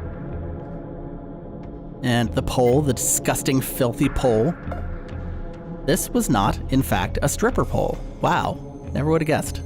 It was much more dangerous. First of all, this pole's covered in germs. People held onto it to keep themselves balanced when the train was moving, since most had to stand up.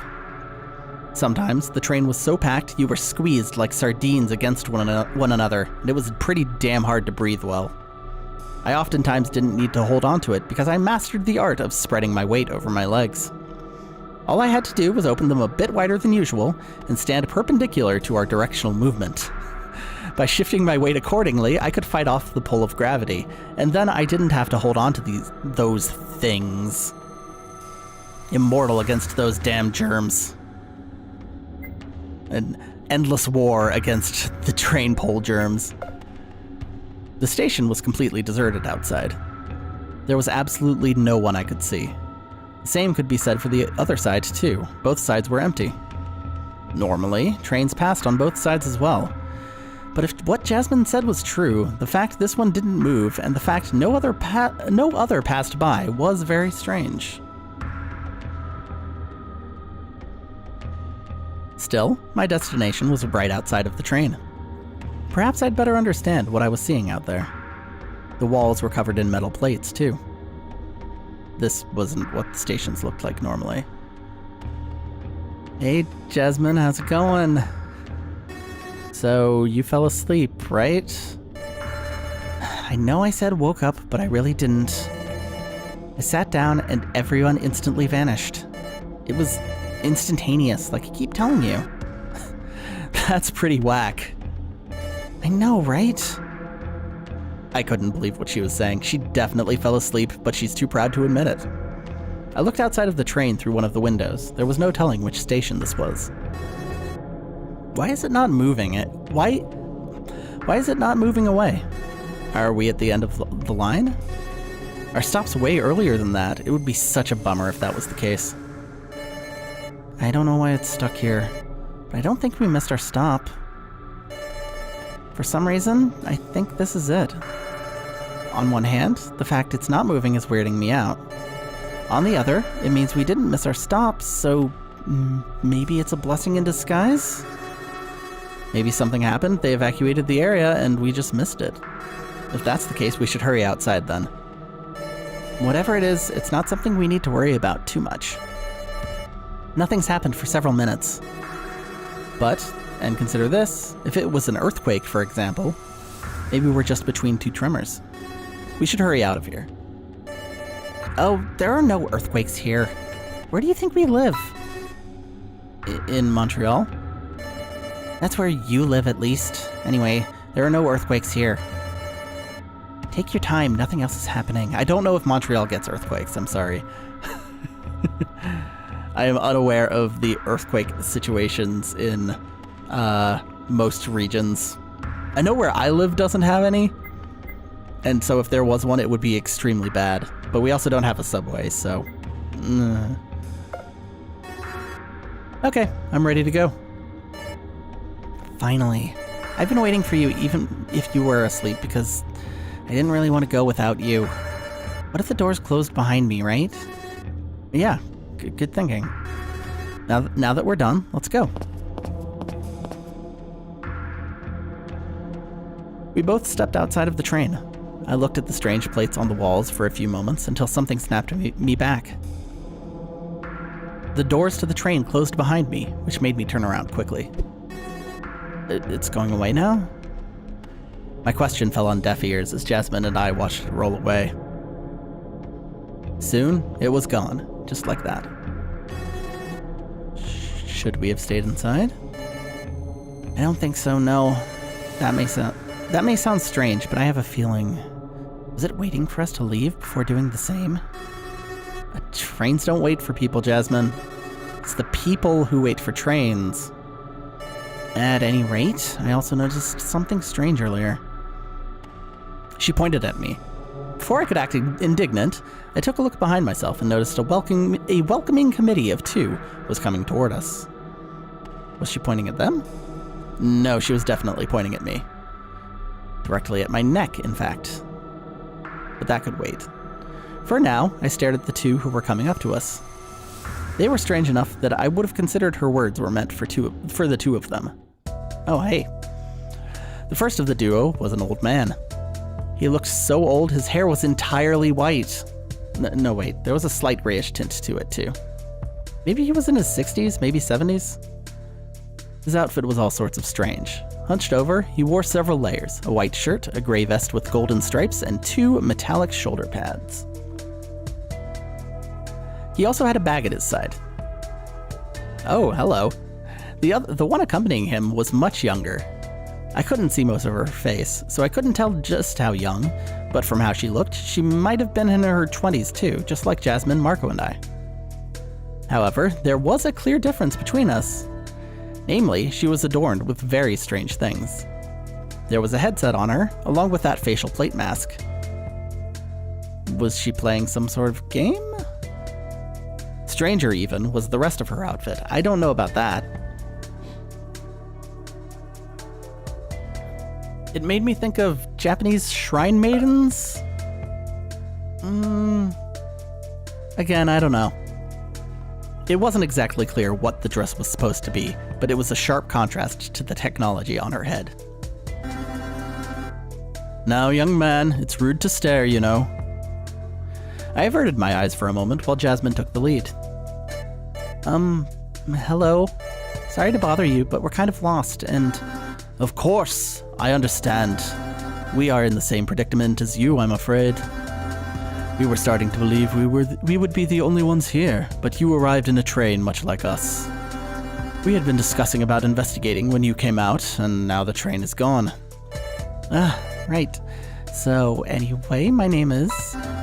Are you sure you want to give your name to a frail old man such as myself? Alright. Information can be troublesome if it falls into the wrong hands. While I'm glad you're willing to trust me that much, it doesn't matter if we call ourselves by something else, no? I didn't understand what he was suggesting. Jasmine did not seem to share my confusion, instead considering his words carefully. Perhaps she figured this meeting was too strange as she backpedaled on her decision. You are right. I feel like this is a little unorthodox, so fine then. You can call me Jay, how about that? Jay? Or do you mean the letter J? The letter is fine. It's like a nickname. Not much of one, but one nonetheless. I couldn't fathom why she was so hesitant about this. Had she participated in something like this before? Suddenly a cold feeling spread through my spine. Was this dangerous in some fashion? No, Simon, you had to stop thinking this way. There had to be some kind of explanation. And I'll be, S. Very well, that seems sensible enough.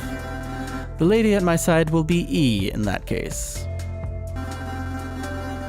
As for me, I will be A, as in a Knight of Justice, at your service. All right. He pushed a hand onto his chest, acting solemn about it. If he really was a knight, that might explain his weird appearance, though there was something off about him. It was as if a part of what he said didn't seem sincere. Can't imagine. I have several questions. And I may have several answers. Please don't be afraid. Well, first of all, you two are dressed a bit weird, no? I hope that doesn't come off as rude of me. You're just so weird. Oh, it's quite alright. Yeah, I wasn't saying anything, but it's a little out there. Don't worry about it. What you both should be worried over, I think, is the fact that we are wearing collars. I squinted a little. That's right, around his neck was a strange black collar. It was also present around E's neck, and when I looked at Jasmine, it seemed she had one too. When I said we, I meant all of us. You have one just like ours too. I'm afraid that is not part of my usual fashion. Yeah, I noticed it earlier. That must have been what she was pointing at before the two of them came up to us. I wanted to examine it closer, but I couldn't, obviously, see mine, and I didn't think it was polite to ask either of the two others. Can you turn around, Jay? I want to see the back. It looks a bit stranger. Oh, huh? Okay then. Just as I thought, in the back was a strange circle, like some kind of red scanner? Or more like a large button. Perhaps pressing it would release the collar. But if that was the case, then why did we wear these? Maybe don't just press it. It was equally possible the button was dangerous. I left it alone for now, unwilling to take chances. Still, while examining it closely, a thought flashed by me. I remembered when I'd been in the train earlier. I had been in the train with Marco. Right, speaking of which, where was Marco anyway? He didn't try to scare us like I thought he would. There's some kind of lock in the back, I think. It's a glowing red button, but I don't think it would be a good idea to press it. I just don't know what will happen. I see. Oh, something's coming. I pulled away, looking in the direction the something was coming from. It was another train, and it arrived at our side of the station, just like ours had been stopped earlier. Interesting.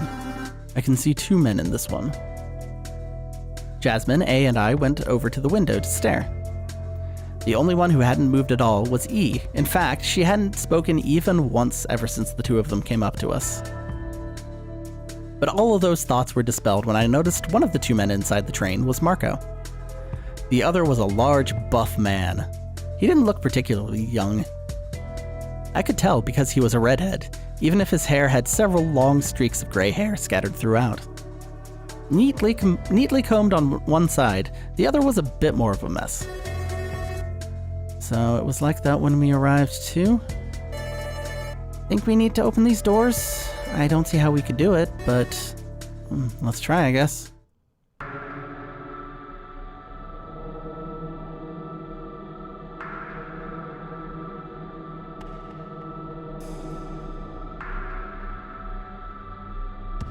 Naturally, I figured those doors wouldn't open even if we tried, as it was an automated system.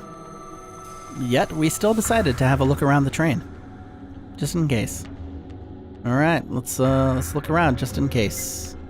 Look will never advance the story forward, is what they told me. 750 volts! Remember! Alright. Generally speaking, there was always a driver, or a conductor I guess, who sat in the frontal cabin of the train. There was also a second cabin in the back with another one of them. Together, if they combined, they'd form a giant robot. On a more serious note, I wandered to the back of the train to try and see if I could catch a glance of who was driving us around. But as much as I tried to look inside, I couldn't see anything. The view through the windows was completely dark. If anyone was inside, I wouldn't know. It was the same for the other side, too. I knocked on the frontal driver compartment door. Hey, anybody home? Special pizza delivery, straight to the train. The slightly hollow sound resonated on its own without any answer from within. I doubt they're hungry. The likeliest scenario is that if there's someone there, they don't want to come out. However, due to the way it's closed, I don't think this door even opens. Wait, they wouldn't be able to come out even if they wanted? Precisely. There probably is no one in this cabin then. I thought that was strange. Trains didn't work that way. They do now.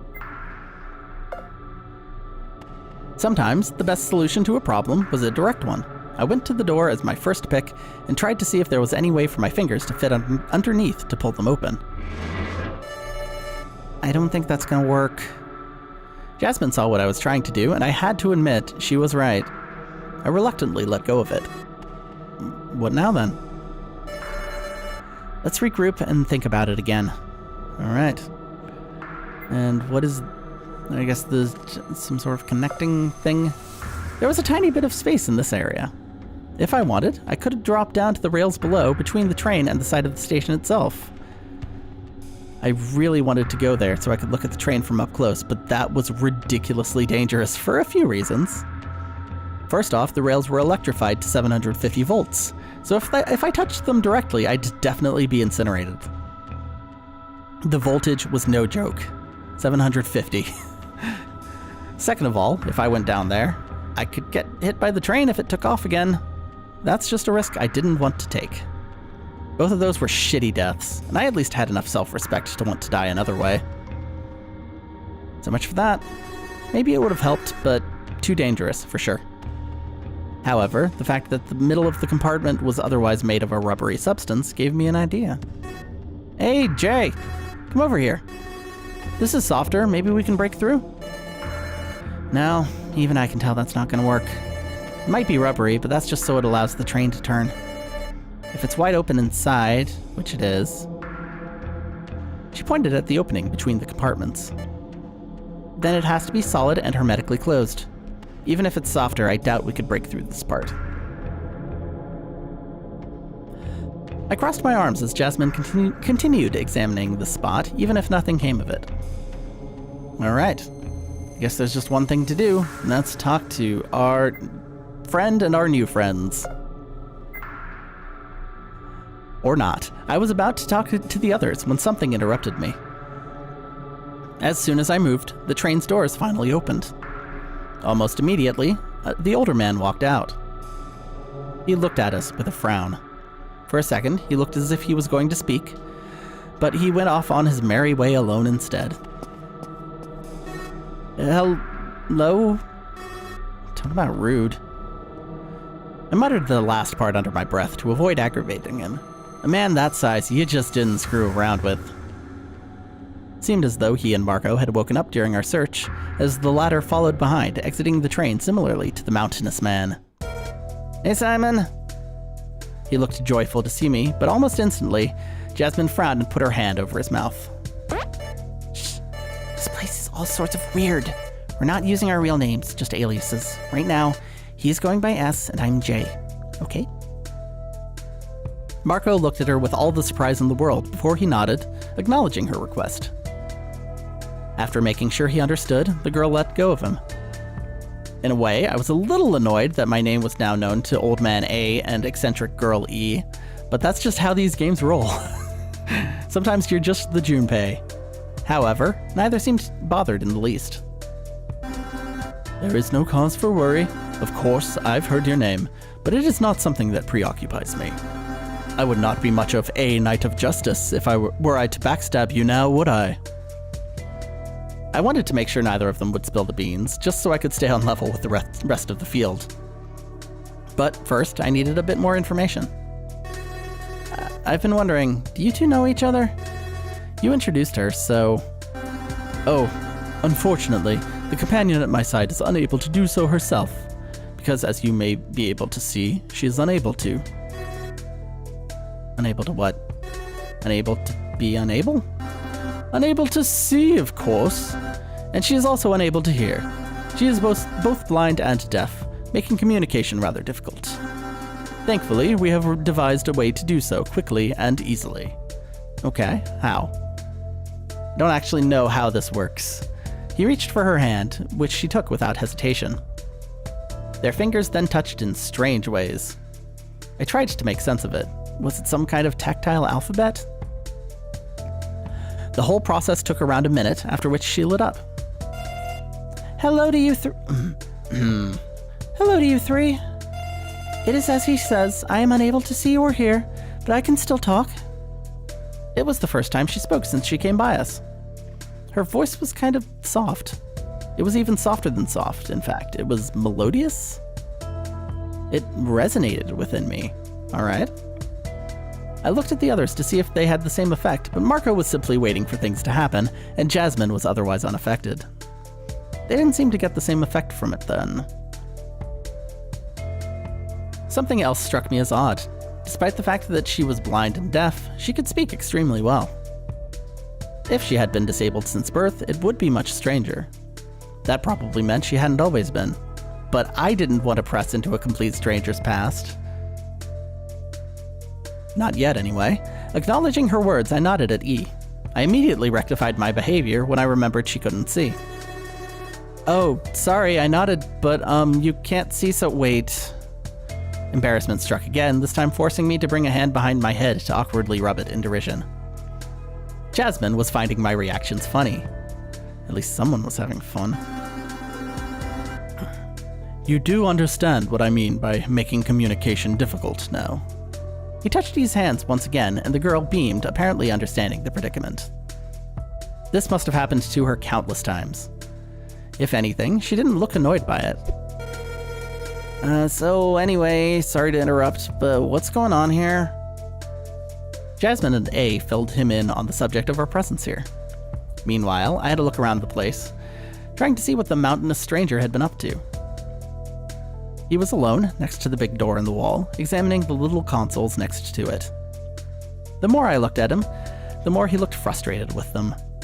He'd been trying to leave the station, but from what I saw, the door was locked. We couldn't leave. And of course, I noticed the train had gone, much like ours had left earlier once we'd stepped out. It seemed automated somehow. Hey, seems we can't leave. I interrupted their topic to bring that to their attention. From what I gathered, Marco was now nicknamed M in the eyes of the others. Ah, have I not mentioned it before? E and I had examined the door just like the large man is doing, but we could not leave. We are trapped here. That's not cool. Who would do something like this? That I do not know. However, we all share one element. Namely, we are all wearing one of these dangerous-looking collars. Marco checked his own, looking at Jasmine and me to confirm we had them too. Ah, that's right. I didn't even notice.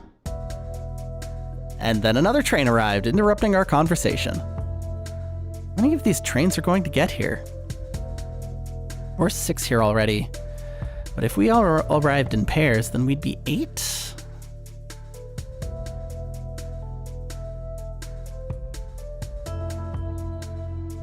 I looked through the window while feeling like I was part of the welcoming committee now. Inside were 2 girls who weren't asleep, unlike Marco and the man had been. The doors opened almost instantly. It was perhaps presumptuous of me to assume such, but was the opening of the doors tied to our awakening somehow? No, that was a little strange. How would someone rig it in such a way? Perhaps they could see us. I looked around for cameras while the 2 girls left the train. I saw none. Instead, I focused back onto them. They looked remarkably alike.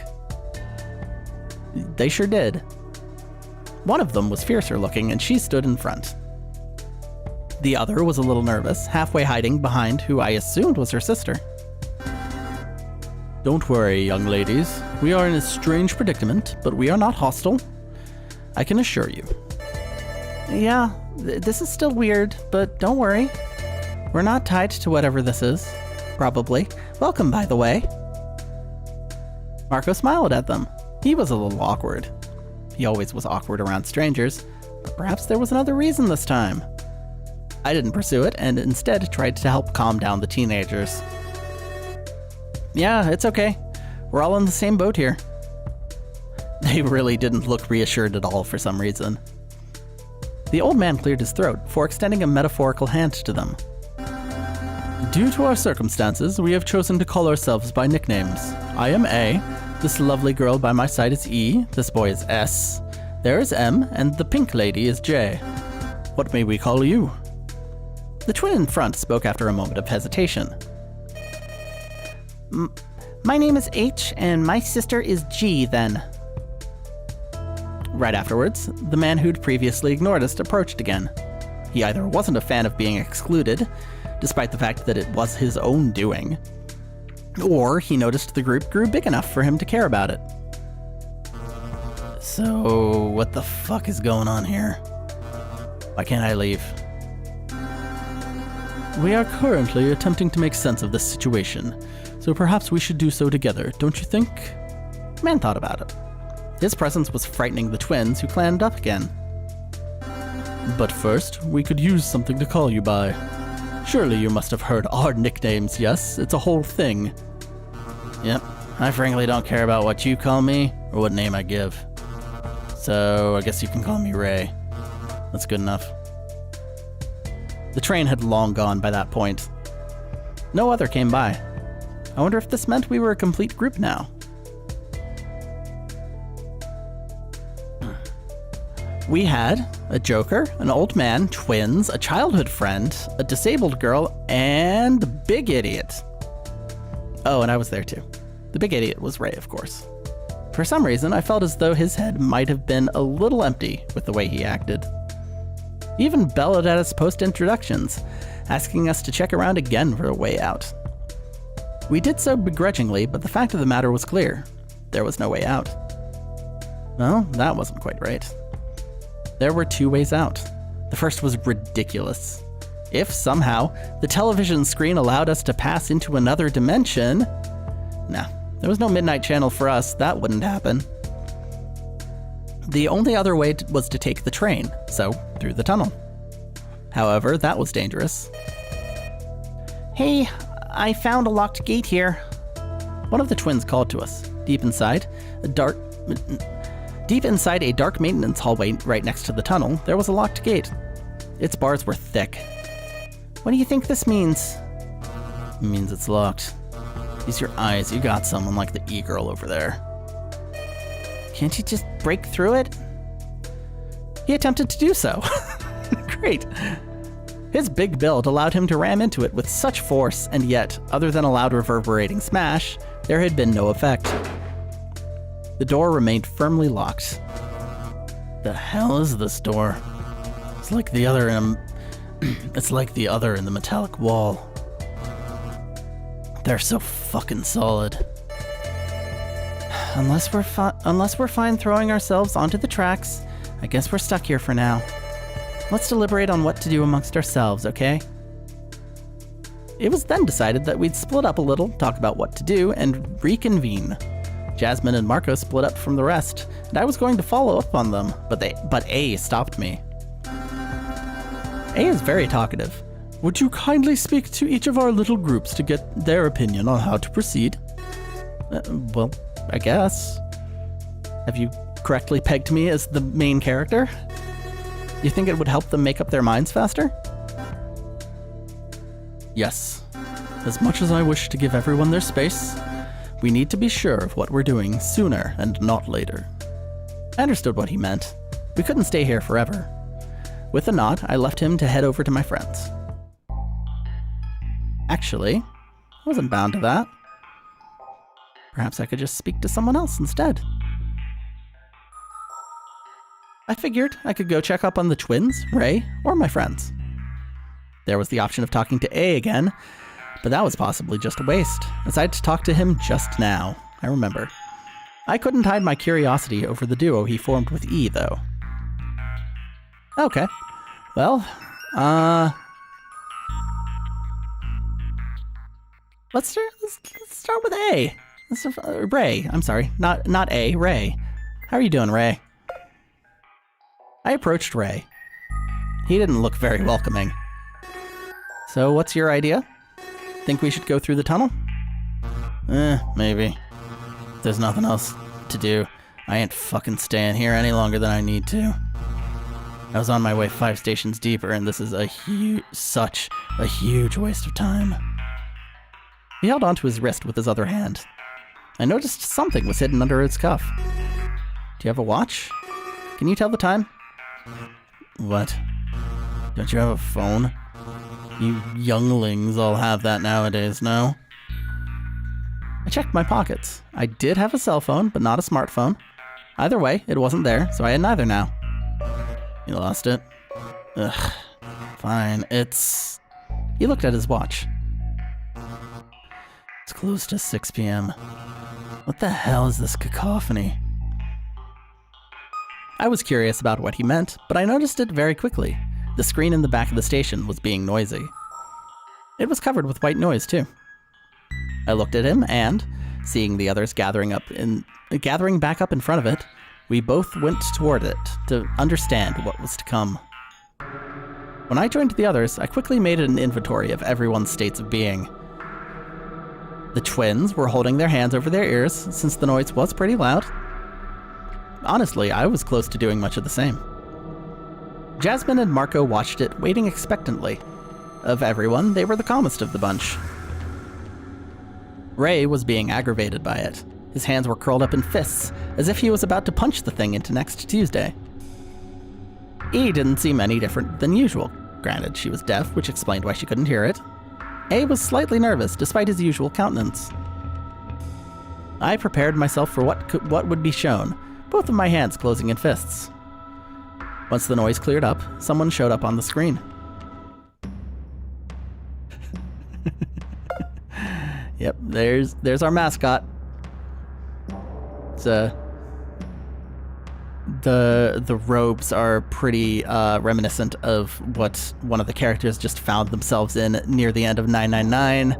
I'm not sure what's up. I guess the mummy wraps are just to prevent any sort of indication of skin color or anything. And of course the mask. He had a strange mask on, which seemed to cover his entire head. Just as strangely, he was dressed in a cultist robe, and his hands were completely covered with bandages. I couldn't tell if it was a man or a woman. Smile and shine, everyone. I am Smiley. Please listen carefully to all that I will say, as I will not repeat it. You will be missing crucial details to your survival if you choose to ignore me. I looked at the others briefly. Everyone seemed as puzzled as I was, except for E. A would have to communicate everything to her afterwards, most likely. The distorted voice resumed its speech. You are in the Metro, Montreal's underground transit system.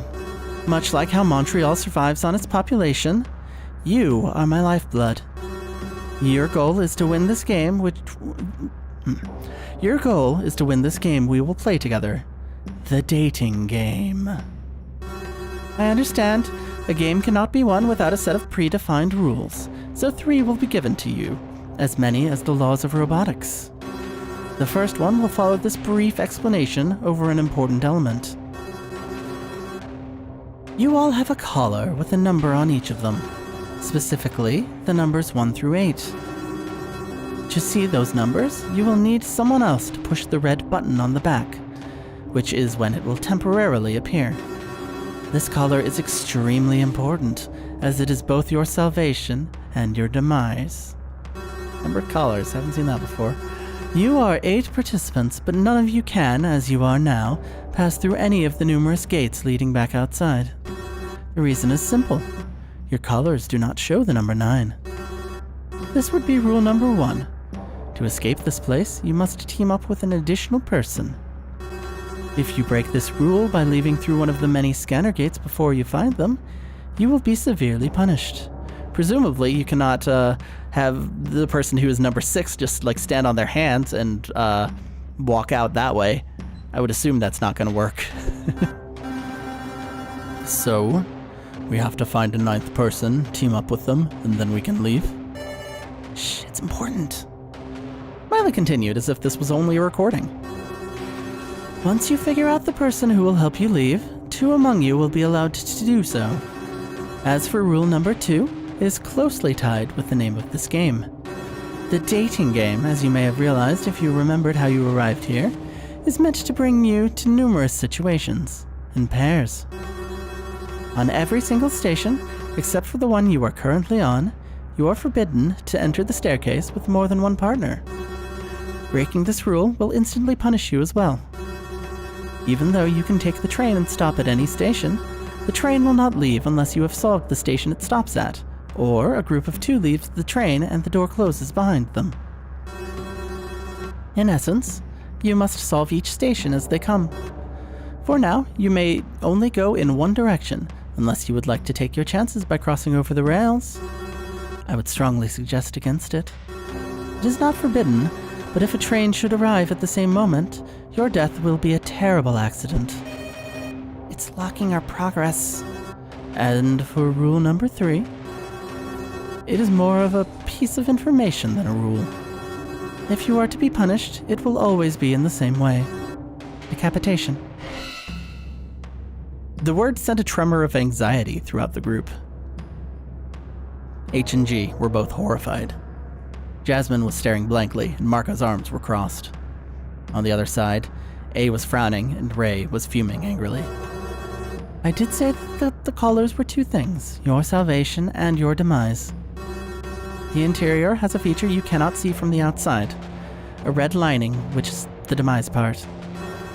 Breaking any of the rules will cause that lining to form a full circular laser which will detach your head and cauterize the wound. It will be very gnarly. I wouldn't want to make any more of a mess than necessary.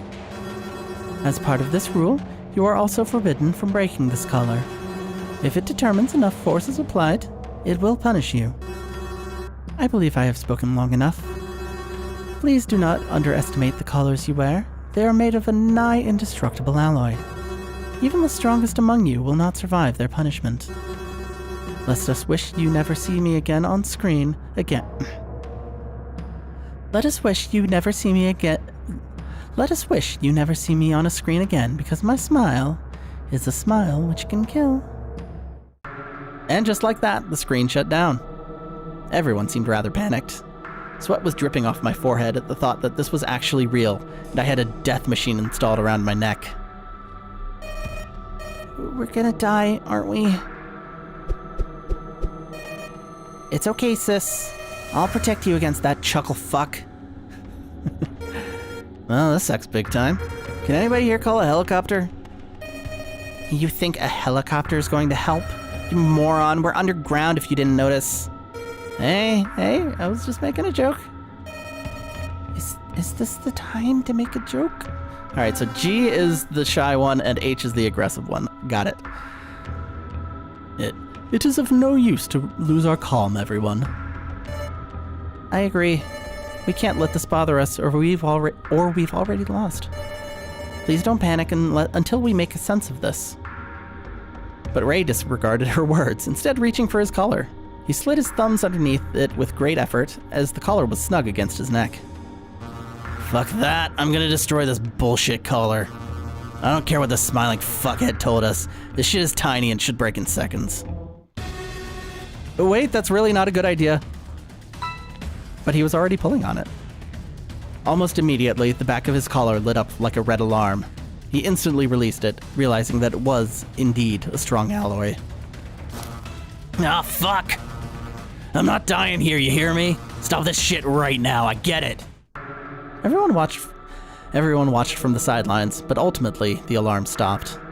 Ray seemed to have gotten lucky. He leaned over, looking extremely tired. I couldn't blame him. Just be grateful it didn't go through with it. I think the next time it won't be so lenient.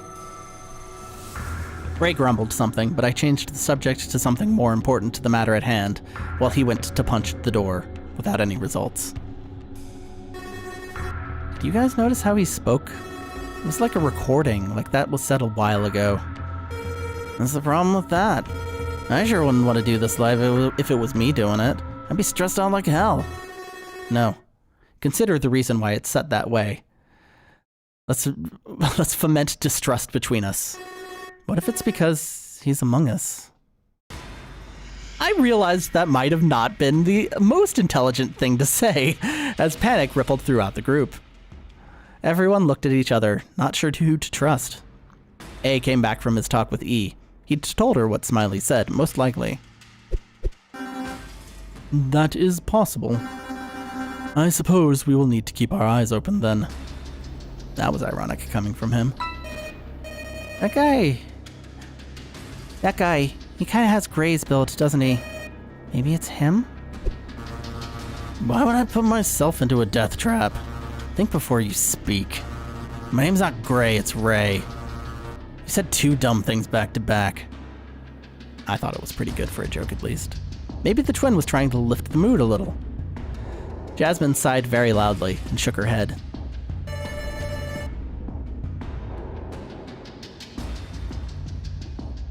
No, I don't think we could tell so easily.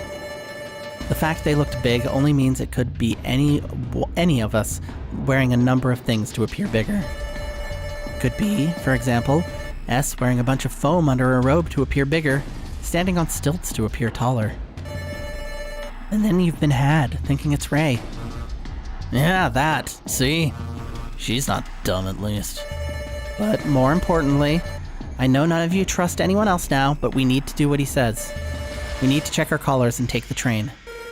Oh, that's right. We still don't know our numbers. Let's do that. Very quickly, we all checked each other's numbers. Numbers 1 through 4 were G, me, Marco, and A, respectively.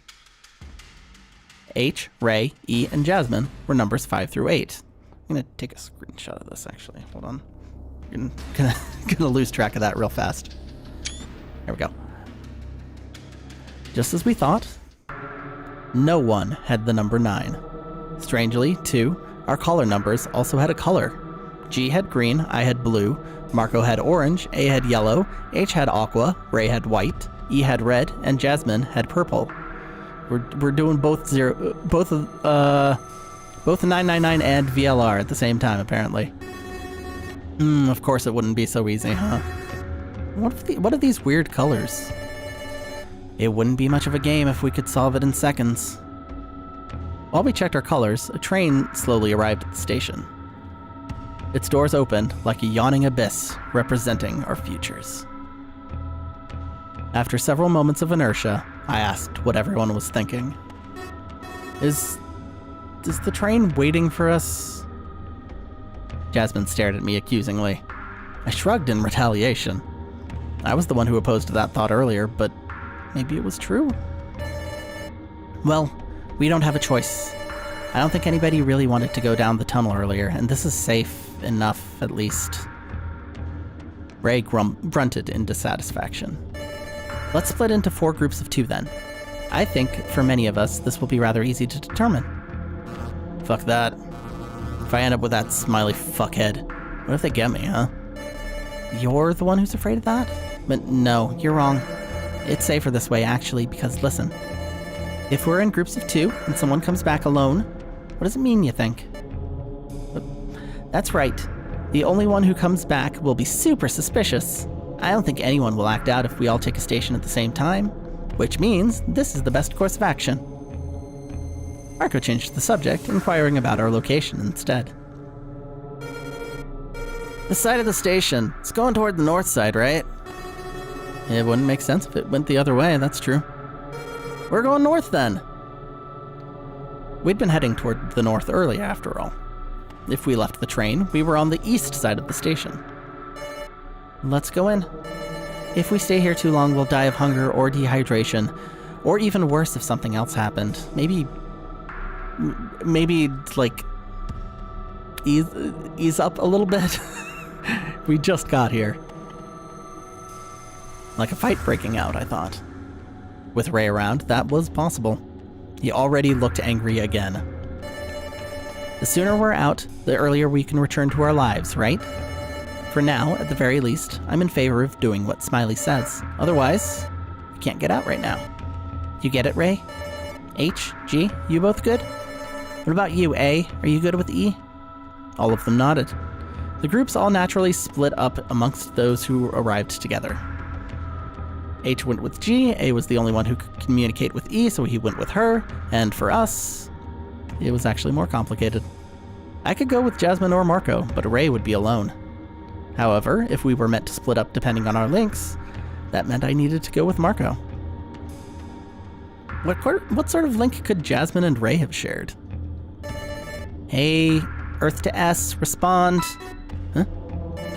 We can split the team any way you'd like. I don't mind if you pick who should go with Ray. Yeah, who has to babysit him? Ray narrowed his eyes in his direction. Yeah, I don't trust Marco with Ray in the end. I felt like a fight would really break out if I put them together, which meant I really didn't have much of a choice.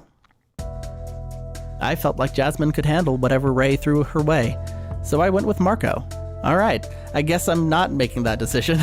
I thought that would be a good stopping point, but maybe this is how the pairs were meant to be. We all had a link somehow. No, wait. Wouldn't it be the other way? I'd known Jasmine for far longer than I'd known Marco. Huh? What was I thinking all of a sudden? Was I trying to crack some kind of weird code? It's like I was taking pleasure at solving the situation. I shook my head to clear it up. Probably not significant. Maybe I'd just been underground for too long if this kind of kidnapping was any fun to me. Okay, Jay, you're with Ray, and I'll go with them. Is that fine by you? She slowly nodded at me. For some reason, I felt as though she was dissatisfied with the outcome, despite having given me the choice. At least then, Ray and Marco wouldn't fight. Everyone had their team set now. Since we couldn't access the other side of the station, there was only one direction we could take. The twins entered the gate.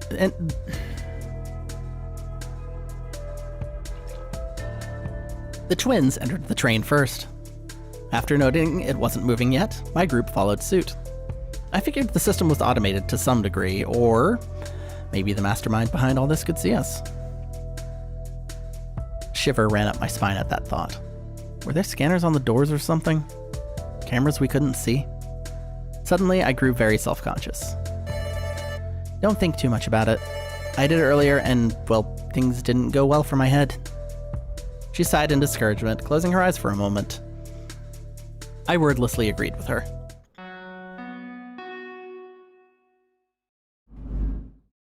The doors closed and we were greeted by a pre-recorded speech telling us what the next station was.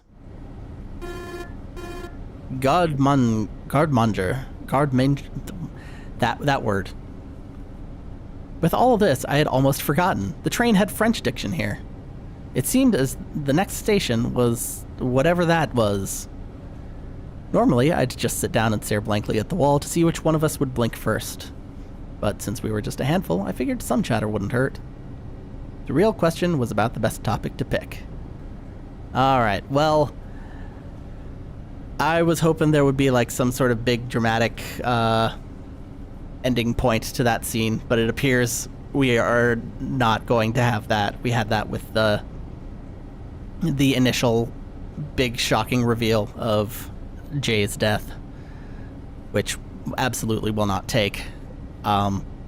But yeah, we're so far I'm really enjoying this. This is a very, very Zero Escape. It is not remotely subtle about it. It's basically every single element of it is similar, but in like a really seems like a really well done way. I like most of the sprites. All of the backgrounds are great. The dialogue, like leaning a little expository, I think. Can I quit out to the main menu? Yeah, so progress is saved. There is no flowchart yet. I haven't made a choice. But so far, yeah, I think this is a really interesting thing. It's $20. It's I'm definitely gonna keep going. There we go. There's the main character without his trademark hat. Yeah, I don't really have that great of an ending for this, but thank you for watching, and we'll catch you next stream. Goodbye.